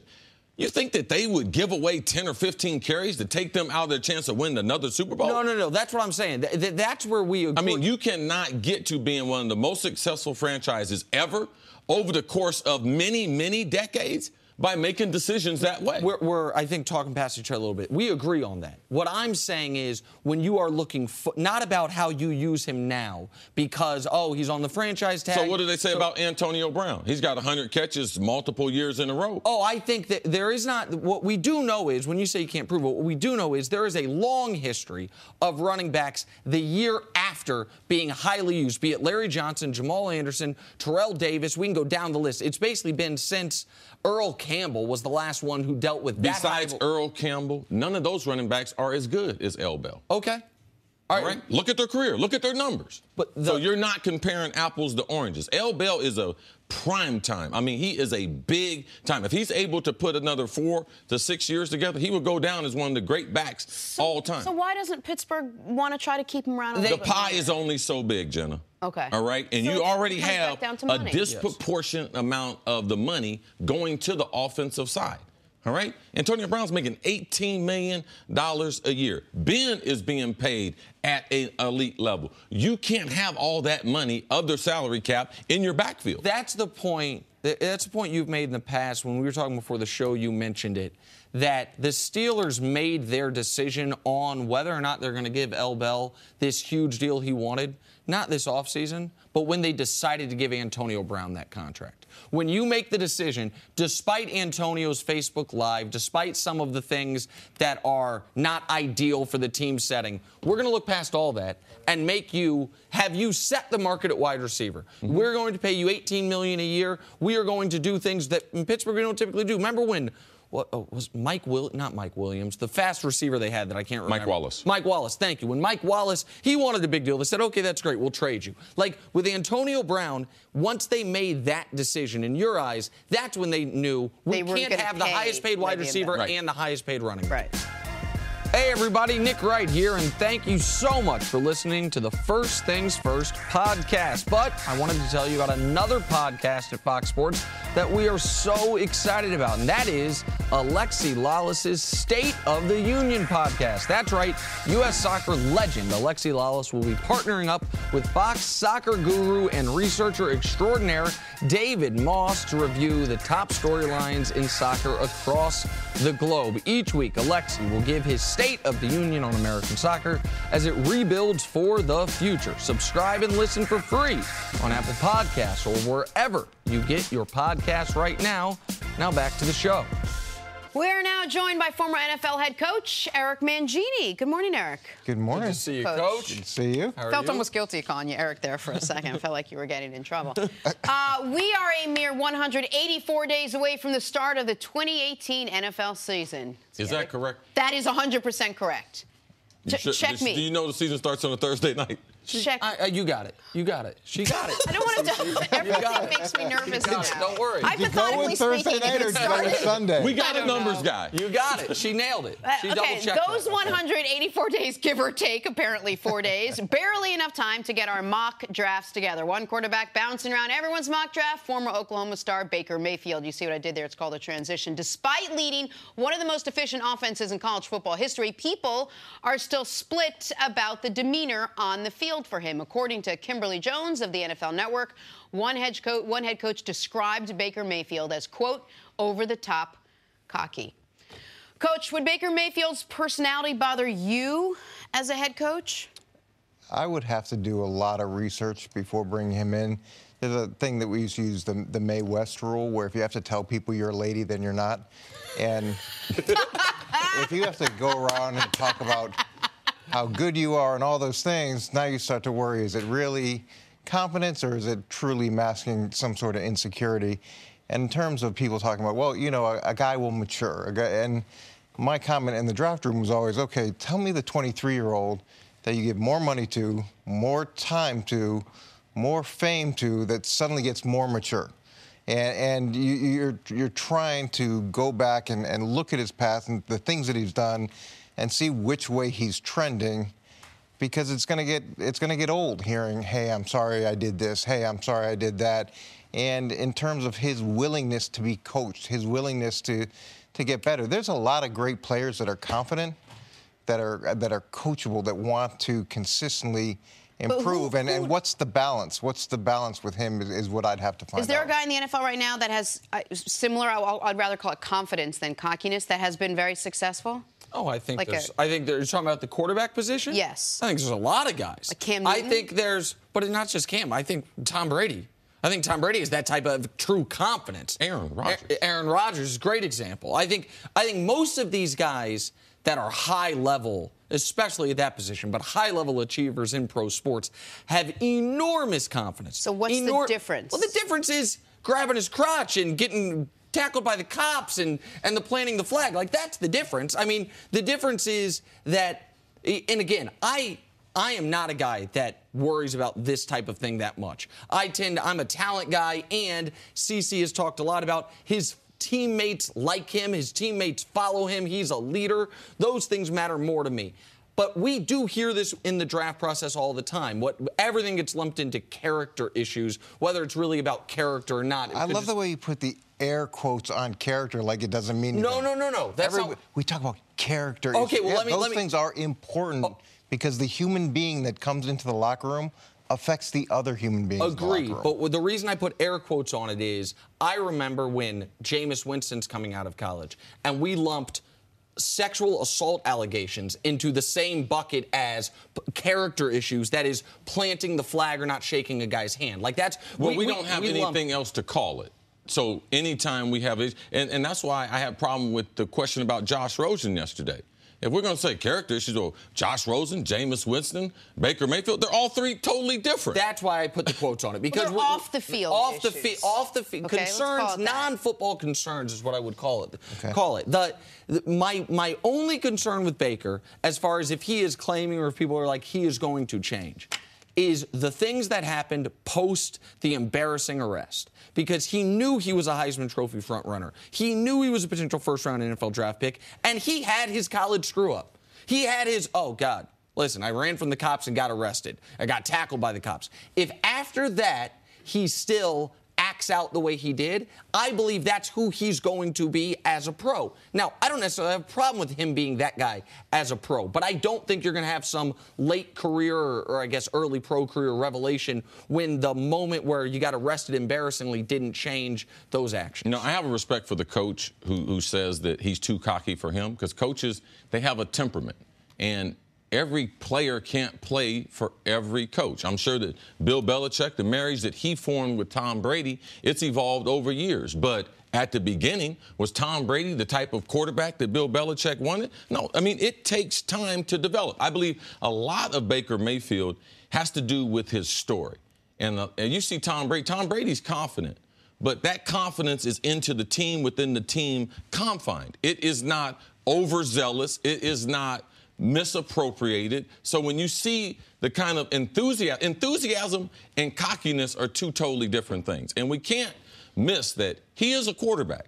He's not a wide receiver. If he was a wide receiver, we wouldn't care. If he was a running back, we would not care. He wouldn't have character issues. He would just be one other confident guy in a room full of confident guys. But the thing is, we're getting ready to give this guy the power to be the face of the franchise, and his character becomes more important because he's scrutinized more. People are going to say things to him worse than what they said in the Big 12 once he gets into the league. So how does he handle those things? And for me, the attitude is developed from being a walk-on out of high school and having that chip on his shoulder. That, to me, is what he's trying to live up to. At some point, you have to realize, I'm already a star. How do I get better on and off the field? And those are the questions that Baker's going to have to answer going forward.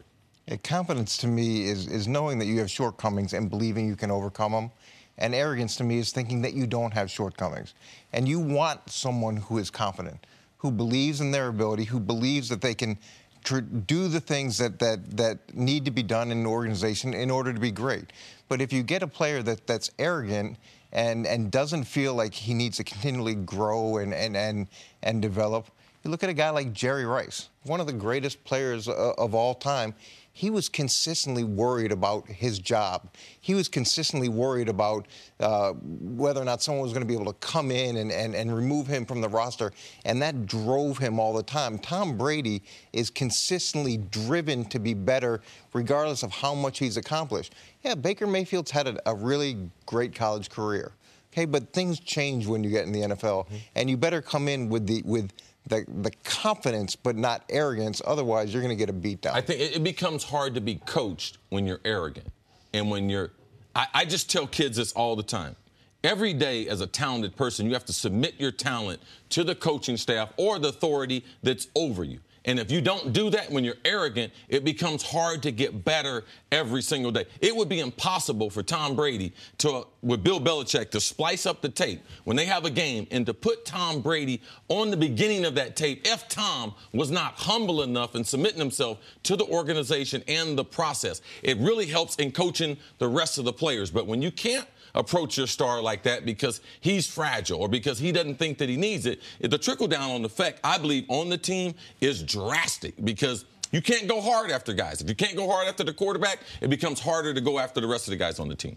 But you don't have that concern with Baker because you like that he's a guy that's not coachable, correct? These are the things you have to adjust. We have not seen them yet. Okay. And typically with problems, they're a little bit like icebergs. You only see the tip of them, and there's usually a lot of other ones that never get out publicly.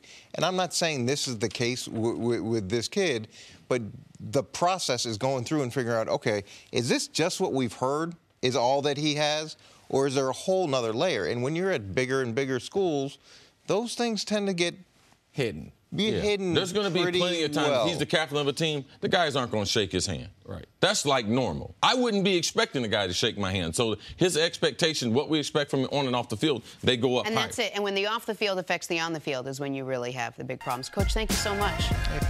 All right, let's start the show. It is one thing to be the best in your field, but not the best every day. And then there's another thing to be LeBron James. Lately, and by lately I mean almost every single night, he's carrying his team as the best player in the league.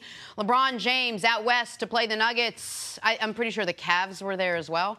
LeBron scored 39 points. He grabbed 8 boards. He had 10 assists, including a clutch basket to put the Cavs up 5 with just under 10 seconds to go. Cavs end up winning, and here is LeBron James describing how he's playing right now. Probably at an all-time high, just because of my body, my mind, the way I go out and approach the game. And then, just the grace of God giving me the ability to do this. So, I'm blessed, and I never take it for granted. All right, Cece, here's a question I could have asked you today or any day over the last 15 years of NBA seasons. How impressed were you by LeBron's performance last night? Not only his performance, but his ability to be able to play at this level. And, where is he right now as a player? You can see in last night's game is there's no spot on the court absent a little bit of the free throw line that he's not comfortable. So he can go to anywhere. He can shoot from the corner. He can shoot the diagonal three. That's one of his favorite threes. The top of the key, we know that. We know what he does in the lane, his ability to be able to draw fouls, but the variance of shots that he can shoot, one-legged, bank shots, and his ability to be able to pass the ball, I understand what he's saying because the first thing he said in the interview as far as his body. Man, when your body at this age, because I believe this is at his prime, he will never be better in this window. From, say, 29 to like 34, that's prime time real estate for any elite athlete. If you go back to athletes in track and field, if you look at the 100 meters, guys run faster when they're getting to their late 20s or early 30s. Look at guys in the NFL. Tom Brady, he's 40. But look at where he was in his late 30s or mid-30s. So I expect LeBron James to continue this, but his body, his overall conditioning, he's also gotten into sync where he knows what he needs to do. He knows the right amount of cardio. There was a point in his career, I know when I was in Miami, a season ticket holder, he struggled with cramping. So those things have been alleviated through dieting, but it's trying to find, and Jenna, you'll understand this. You do a lot of working out. But when you get in that sweet spot as an athlete as far as what I'm doing from a weight training standpoint, what level I'm able to maintain. And I think that's where LeBron is now. He hasn't missed a game this season. Has not missed a game this season. Honestly. And that speaks to, with all the chaos that's going on in Cleveland since game number 1, man, there have been plenty of nights. You just wake up and just like, I just don't got it. I'm going to take some time off. He hadn't done that. I believe he's trying to send a message. And last night was just kind of the stamp, just to let you know, this is LeBron James. This is who I am. And this is what I like, because last night he was closer to the players that I believe offensively, like Kobe. He was closer to Jordan with better efficiency. We went to watch him at the Knicks. I was so mad at him at the Knicks game because I know he's got this. Like, I know he's got this in his arsenal. And when he decides to utilize it, which last night they needed for lack of scoring, I love it. I mean, last night you could see why LeBron James is so special, and you could see how he can do so many different things, why he's the best player in the world. Well, and last night's game ended perfectly. LeBron hadn't scored in the fourth quarter. The Nuggets had closed it. 4 separate times the Nuggets make it a one-possession game under 2 minutes. How does LeBron respond? It's 104-102 Cavs. LeBron gets an and one bucket. Okay, it's 106-104 Cavs. LeBron hits a 3. And then the thing about the 3, too, Jenna, is they were in the pick and roll on the diagonal. They decide to go underneath LeBron. At that time, they're only up 2 points. It's really a bad shot if you shoot the 3 then, or it's a dagger. They decide to go under the pick and roll. So for him to have that type of confidence in his three-pointer, that to me, it speaks also volumes, not to cut you off. No, you're fine. And I mean, he's shooting, the reason he has that confidence is since February 1st, he's shooting 45%.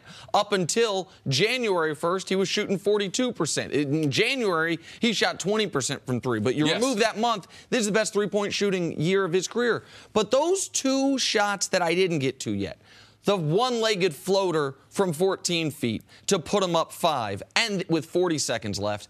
And then it was as if he said, okay, I'm going to do the exact same shot, but a higher degree of difficulty with more on the line. Now there's 12 seconds left. I'm going to extend it from 14 feet to 18 feet. Land in the front row to ice the basketball game. The one knock on LeBron James that has followed him around his career erroneously and insanely is the idea that this guy is not great down the stretch, as if we didn't see him hit a jump shot to win a Game 7 of the finals, as if we didn't see him block a shot and then hit some free throws to seal a different Game 7 of the finals. But this year, nobody has been more clutch than LeBron James. No one has scored more clutch points than LeBron James. No one has taken more clutch shots than LeBron James. No one has scored more fourth-quarter points than LeBron James. And they needed every last one of them last night because we have talked about what Larry Nance is going to give you offensively, and he did it again yesterday, and what he's going to give you energy-wise defensively. Where he is going to struggle is against elite big people. Not undersized 5s, but true 7-footers or close to it like Jokic is. And Jokic was giving him work in the second half that put the Nuggets back in the game. But thank goodness that there's no championship team that has that type of player. Exactly right. Also, Jokic was looking for some revenge because he got benched in the game before against Dallas. Didn't play in the fourth quarter. Yeah, so he came out and he took it out on Nance. But that is a good point as far as, yes, the pluses of Larry Nance. But when you start getting to it, this is what kept Denver in the game, and that's why LeBron had to have the heroics that he did have. No one will doubt that when LeBron plays like this, the Cavs can beat just about anyone. I mean, he down the stretch, clutch shots, outside shots. I mean, he does it all. I guess my question would be, does he have to play like this in order for the Cavs? I mean, what are we talking about here? The East? Are we talking about going up against the Warriors? Are you talking about winning it all? Does he have to have consistent games just like this in order for this team to win? Jenna, this is how LeBron plays in the finals. And they haven't been able to beat the Warriors. This is exactly what LeBron James, if you look at the numbers, this is what LeBron has been doing. So now, I mean, we expect to get that. Now, can LeBron, like last night against different opposition, can he do this 4 times? Because that's what he's going to have to be able to do. Like, can Kyle Korver, one of those guys, hit a shot? Which in game number 3 if he makes that shot, then LeBron comes back with what he did last night. This is the way LeBron has played.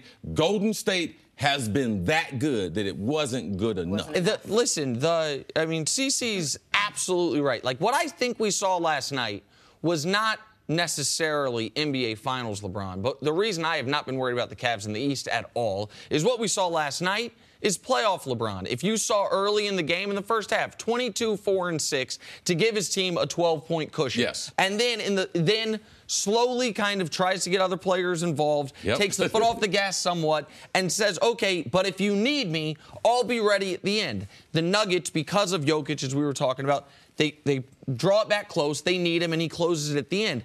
That's playoff LeBron. In order to beat the Warriors, listen, they have beaten the Warriors. If you look at, take last year out of it, the first 2 times they met in the finals, how did the Cavs get a 2-1 lead? LeBron was the only player on his team that was really above replacement level. Everything ran through him. He was giving you 40 a night. How did they win the final 3 2 years ago? He had 41 in back-to-back games. Then he had a 29-point triple-double in the finals and played great defense, particularly at the end. In order for the Cavs to have any shot to beat the Warriors or the Rockets, what you have to get is at least 3 transcendent LeBron performances and then one other game where everyone hits shots. The team wins the game. Right. I mean, that's the only way to do it. He's the only player in the league that this would be plausible with. And this is the point that I want to make about LeBron. When people are how close is Kevin Durant? Like what is the gap between LeBron and everyone else? You switch off LeBron with any other player in this league and put them on this Cavs team this year with everything going on with them. They are not a playoff team. They are. You put Russ on there. You put Steph on there. You put KD on there. They are fighting for the 8th spot, as opposed to being a team that I think we all believe will be in the NBA Finals. And that's the reason why he should be the most valuable player. All right, moving on to the Rockets. Spoiler alert: they're still really good. They won their 17th straight game last night, this one at the expense of the Milwaukee Bucks. James Harden had 26. Rockets improved to 34-1 now when Harden, Paul, and Clint Capella all play. I feel like they should just all play. Nick, are the Rockets the most complete team in the NBA? Oh, they are definitely the most complete team. Now, you can argue if they're the best team or not, and I think a lot of people would still say Golden State's the best team. But as far as the most complete team, a team that doesn't have any holes, a team that can beat you in different ways at different paces with offense or defense, with bench scoring, with starter scoring, with three-point scoring, or with transition scoring, the Rockets are a team that checks every single box. The only thing they don't have is a true low-post scorer. But what great team does? Golden State doesn't have a true low-post scorer. Cleveland doesn't have a true low-post scorer. Like, nobody that matters has a true low-post scorer. Detroit's got 2 of them, and they're going to miss the damn playoffs. Like, So are they the most complete team in the NBA? They are. I mean, and on this winning streak, CC, I mean, they have beaten, not only they won 17 in a row in 22 of 23, but I mean, they have beaten Golden State, they've beaten Boston, they've beaten Oklahoma City, they've beaten Cleveland, they've beaten Minnesota 3 times. They have beaten some of the best teams in the league on their way throughout this winning streak in this last 2 months of great basketball. This becomes very difficult, just the wording, the most complete team, because Golden State is so exceptional in certain areas that maybe they might not be as good in another area. So complete, like, does that mean the best?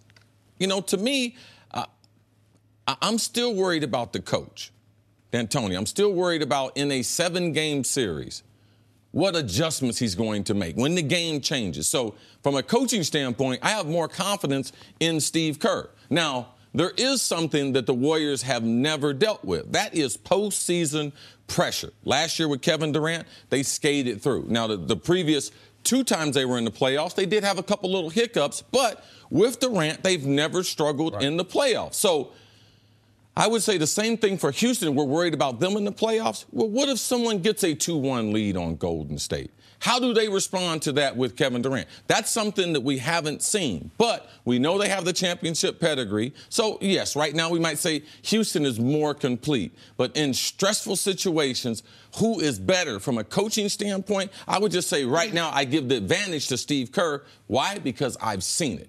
And I haven't seen Houston do it. So right now, in March, complete. But, yes, but Golden State is so good. And they have 2 of the top 5 players, so they can be lacked in a certain area. You could be like, 100%. Oh, their bench is a little bit older, or we don't know how Livingston's going to play. Things like that. But They are so good. They got guys at the end of the game that can take over the game, and they got 2 of those guys. Everyone else only has 1. They have, at the end of games, they're going to have 4 Hall of Famers on the court. They're the only team in the league that can say that. Like, their frontline talent is overwhelming. And one thing, my eyes kind of perked up when you brought up the coaching, because when I'm checking all these boxes for Houston, the 2 things that are somewhat in the intangible category, experience in the postseason and coaching excellence. I think D'Antoni's a good coach, but I agree with you. I think Golden State's got the coaching edge. We know they have the experience edge. That wasn't really, I wasn't incorporating when I was like, you want this, you want this, you want that. I was thinking from a player's perspective. It's a really good point. One of the next couple games that they have is going to be going up against Toronto, which will be a really good test for them to see the way Toronto's playing and the way the Rockets are playing right now. All right, speaking of Golden State, which you were, let's move on to Kevin Durant and the Warriors. Durant's having another great season, and Durant's having another year of being overlooked as a front-runner for MVP. According to Durant, this doesn't bother him. See, when you're great, you either play great or you tell people that you play great while also playing great. Durant chose the latter, telling Yahoo Sports, look, I know how good I am. Everybody in this league knows how good I am. All the fans know. They know when I step on the court, they fear me as fans of the game. But obviously, the move that I made, they didn't like it. So anything to take a shot at me here and there, I knew it was coming. Or perhaps it's quotes like that make people wonder about what your intentions are. What do you think, Nick? Is Kevin Durant right with everything he said? He is right about everything but one part of it. One of the parts of the quote we didn't mention there was he said, I hear the crowd gasp when the ball comes to me on an open shot. It's 100% right. He's 100% right that the fans know how good he is in comparison to his contemporaries. He's 100% right the players in the league know how good he is in comparison to the other players in the league. The one thing Durant is not taking into account there, or maybe just doesn't care about, but me as a guy that loves the history of the game, I do care about, is what his move to Golden State has deprived us of figuring out is how you can actually place him in the all-time pantheon. Because he's a guy with all-time pantheon ability. He's a guy that absolutely has the skill set and theoretically the accomplishments to be considered one of the 10 greatest players ever. For his career, he gives you 27 a game on better than 49% shooting. Here's the full list of guys who have done that. Durant, LeBron, Jordan, and Wilt. Like, he is in that, he could end up in that discussion.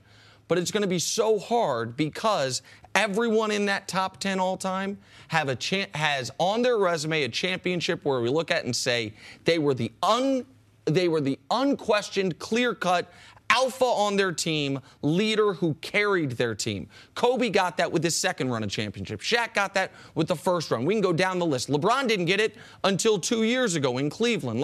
So that is the one thing that if Durant stays in Golden State with Steph for the rest of his career, that we won't get to find out. But the rest of it, what he's talking about in the here and now, I got no problem with what he said, and I think what he said's correct. All the players in the top 10 as far as NBA ranking all time, every one of them you can poke holes in their resume.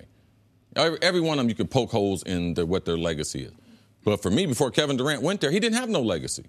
He wasn't going to be no winner. He was going to get ready to score a lot of points, a lot like Melo, score a lot of points, be a phenomenal scorer, but not a champion.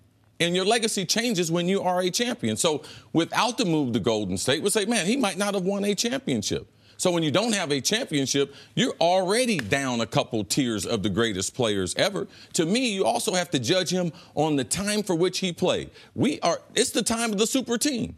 Kevin Durant was a free agent. He lived out his obligation in OKC. He don't have to stay there to prove himself for a legacy standpoint to me.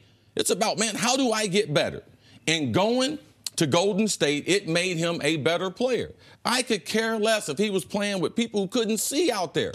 Being the best in the NBA, and I think that his relationship with LeBron and the things that he said, he gets a lot of validation from LeBron, who's one of his best friends.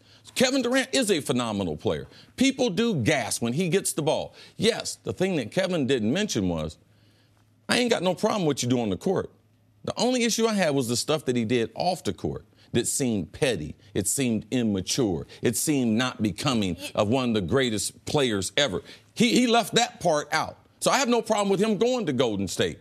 Yes, you might give him criticism, but he's got to do what's best for his career. And to me, he didn't have a legacy until he went to Golden State and was able to win a championship and win the MVP in the finals. Before we take it off court, I just want to ask you one thing, because you mentioned he wouldn't have had a legacy without winning a title. I firmly believe had he stayed in Oklahoma City, they could have won a title. I mean, they were up 3-1 on the Warriors, and it took one of the greatest performances in a playoff game ever by Klay Thompson for them to not go to the finals, a finals they would have been favored over Cleveland in. Now, I don't know if they would have beaten Cleveland, but I don't look at KD. But now that question is answered, though. You're talking about, well, if he would have stayed there, they would have had potentially a chance.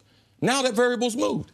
He's a champion. He is. He's the MVP of the finals. Mm-hmm. So, why stay? Why doesn't he have the right, like any other player, to move to another team? No. It's not about him not having the right. And I've never said he didn't have the right. And I understand that. And part of this is selfish on my behalf. What if he didn't believe in the organization? What if he didn't believe in Russ? Recognize all that. And which is why, for a lot of people, myself included, all of those would have been. He could have gone to 28 teams and not gotten hardly any criticism. He went to the one team he was going to be hyper-criticized for joining, or one of two. I guess if he had teamed up with LeBron, he would have been criticized as well. But the point, you mentioned you can poke holes in the resumes of the top 10 guys all time. Of course you can. Like, we can poke holes. I've poked the hole in Jordan's. You poked the hole in LeBron's. Like, we can, of course you can. But what all those guys have in common is a ring where everyone knew they were the guy. And LeBron, by the way, LeBron was not even considered in the discussion for greatest player ever until he got that 2 years ago in Cleveland. Like, that is the one thing that if KD stays there forever, that is going to make it hard for guys like me, and I know we're different on this, that like to make lists, that like to talk about who are the greatest of the greats. It's going to be hard to place him because his talent clearly puts him there. Here's what I'm picking up on is that neither of you have an issue with what he said. I know you don't. You say it's well within any athlete's right to tell people how good they are. I would not have an issue with this if LeBron said it. For some reason, it's Kevin Durant, and it goes to everything else that has sort of been Kevin Durant's recent legacy. Like, a lot of the distracting stuff, a lot of the let me tell you how good I am because me just showing you how good I am is not enough.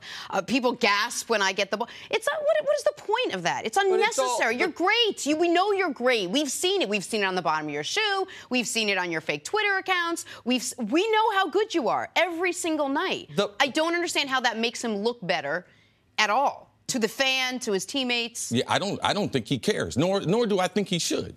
He is a phenomenal player. He is not just, oh, man, we'll see another guy come along like this. He is a phenomenal player. We are not going to see another 7-footer. No. Who can dribble the ball and score the basketball, cross people over, a rim defender. 100%. We are not going to see that. And what about being authentic? Like, what about that's the way he feels? Like, it's his career. I just get so upset with people who love to manage other people's career because if I was that person, I would. Well, you're not that person. And that person deserves the right to be able to choose where they want to work. And when you have a microphone in their face, they have the right to say what. And I believe Kevin Durant believes that.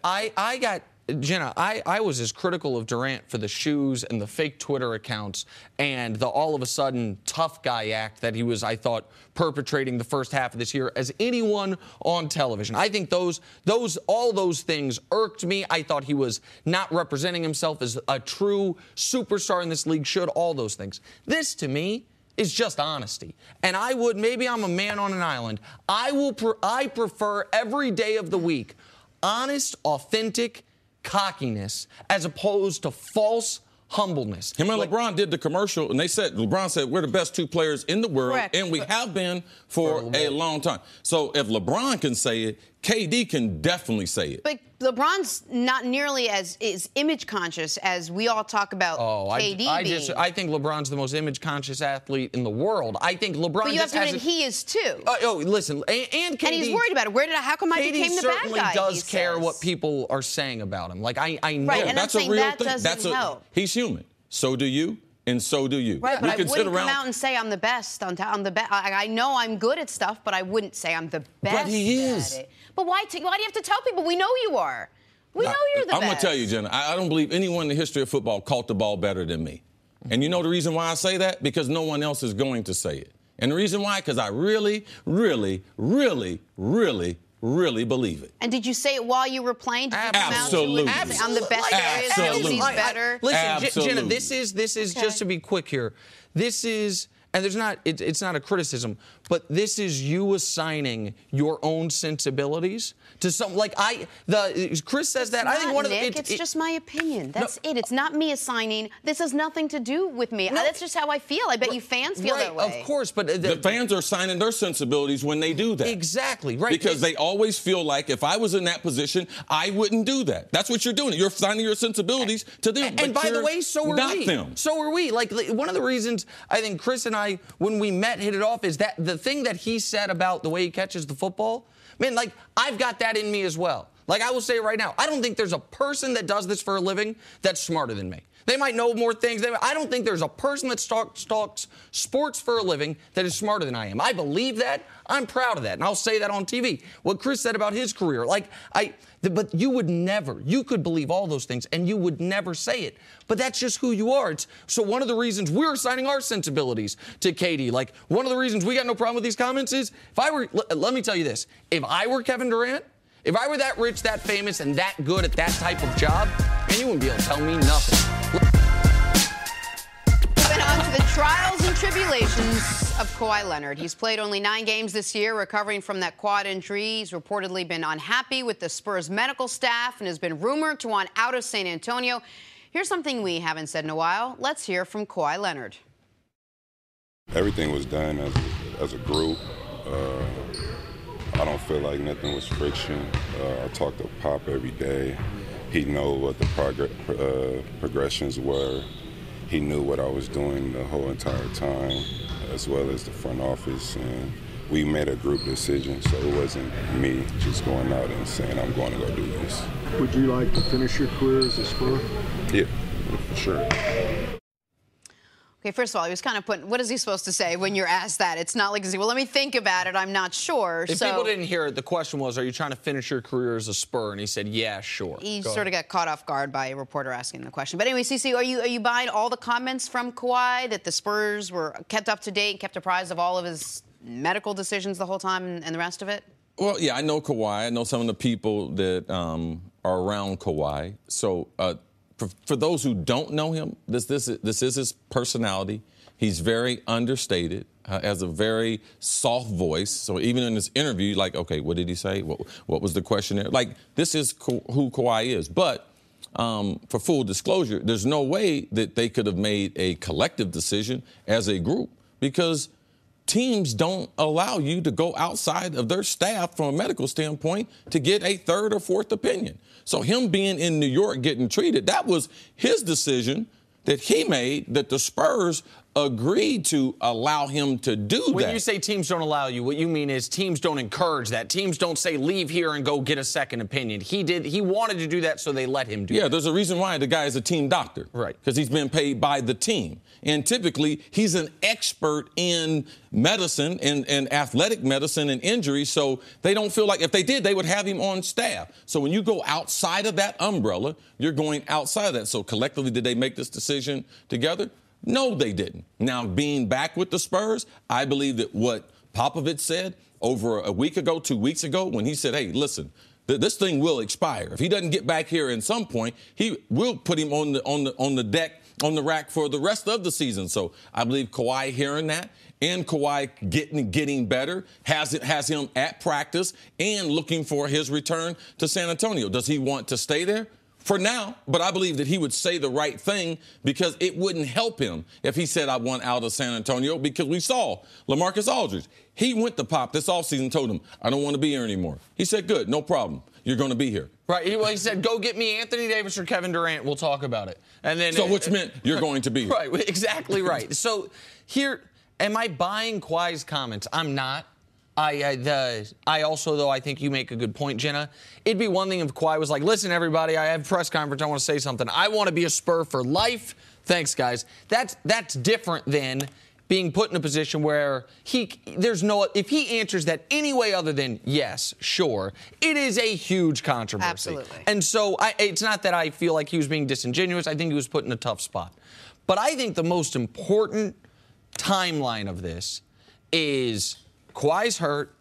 The Spurs clear him. He goes outside the team. We don't know what that doctor said. Kawhi still is not back. Greg Popovich has that press conference and sets a de facto deadline, and within 5 days, we hear Kawhi's coming back. Like that, it does not take Dick Tracy to figure out what happened there. Some great detective. We know what happened there. I feel I know what happened there. That the Spurs felt Kawhi was going to wait until the last possible moment to clear himself to where he was always planning to play in the postseason for this team.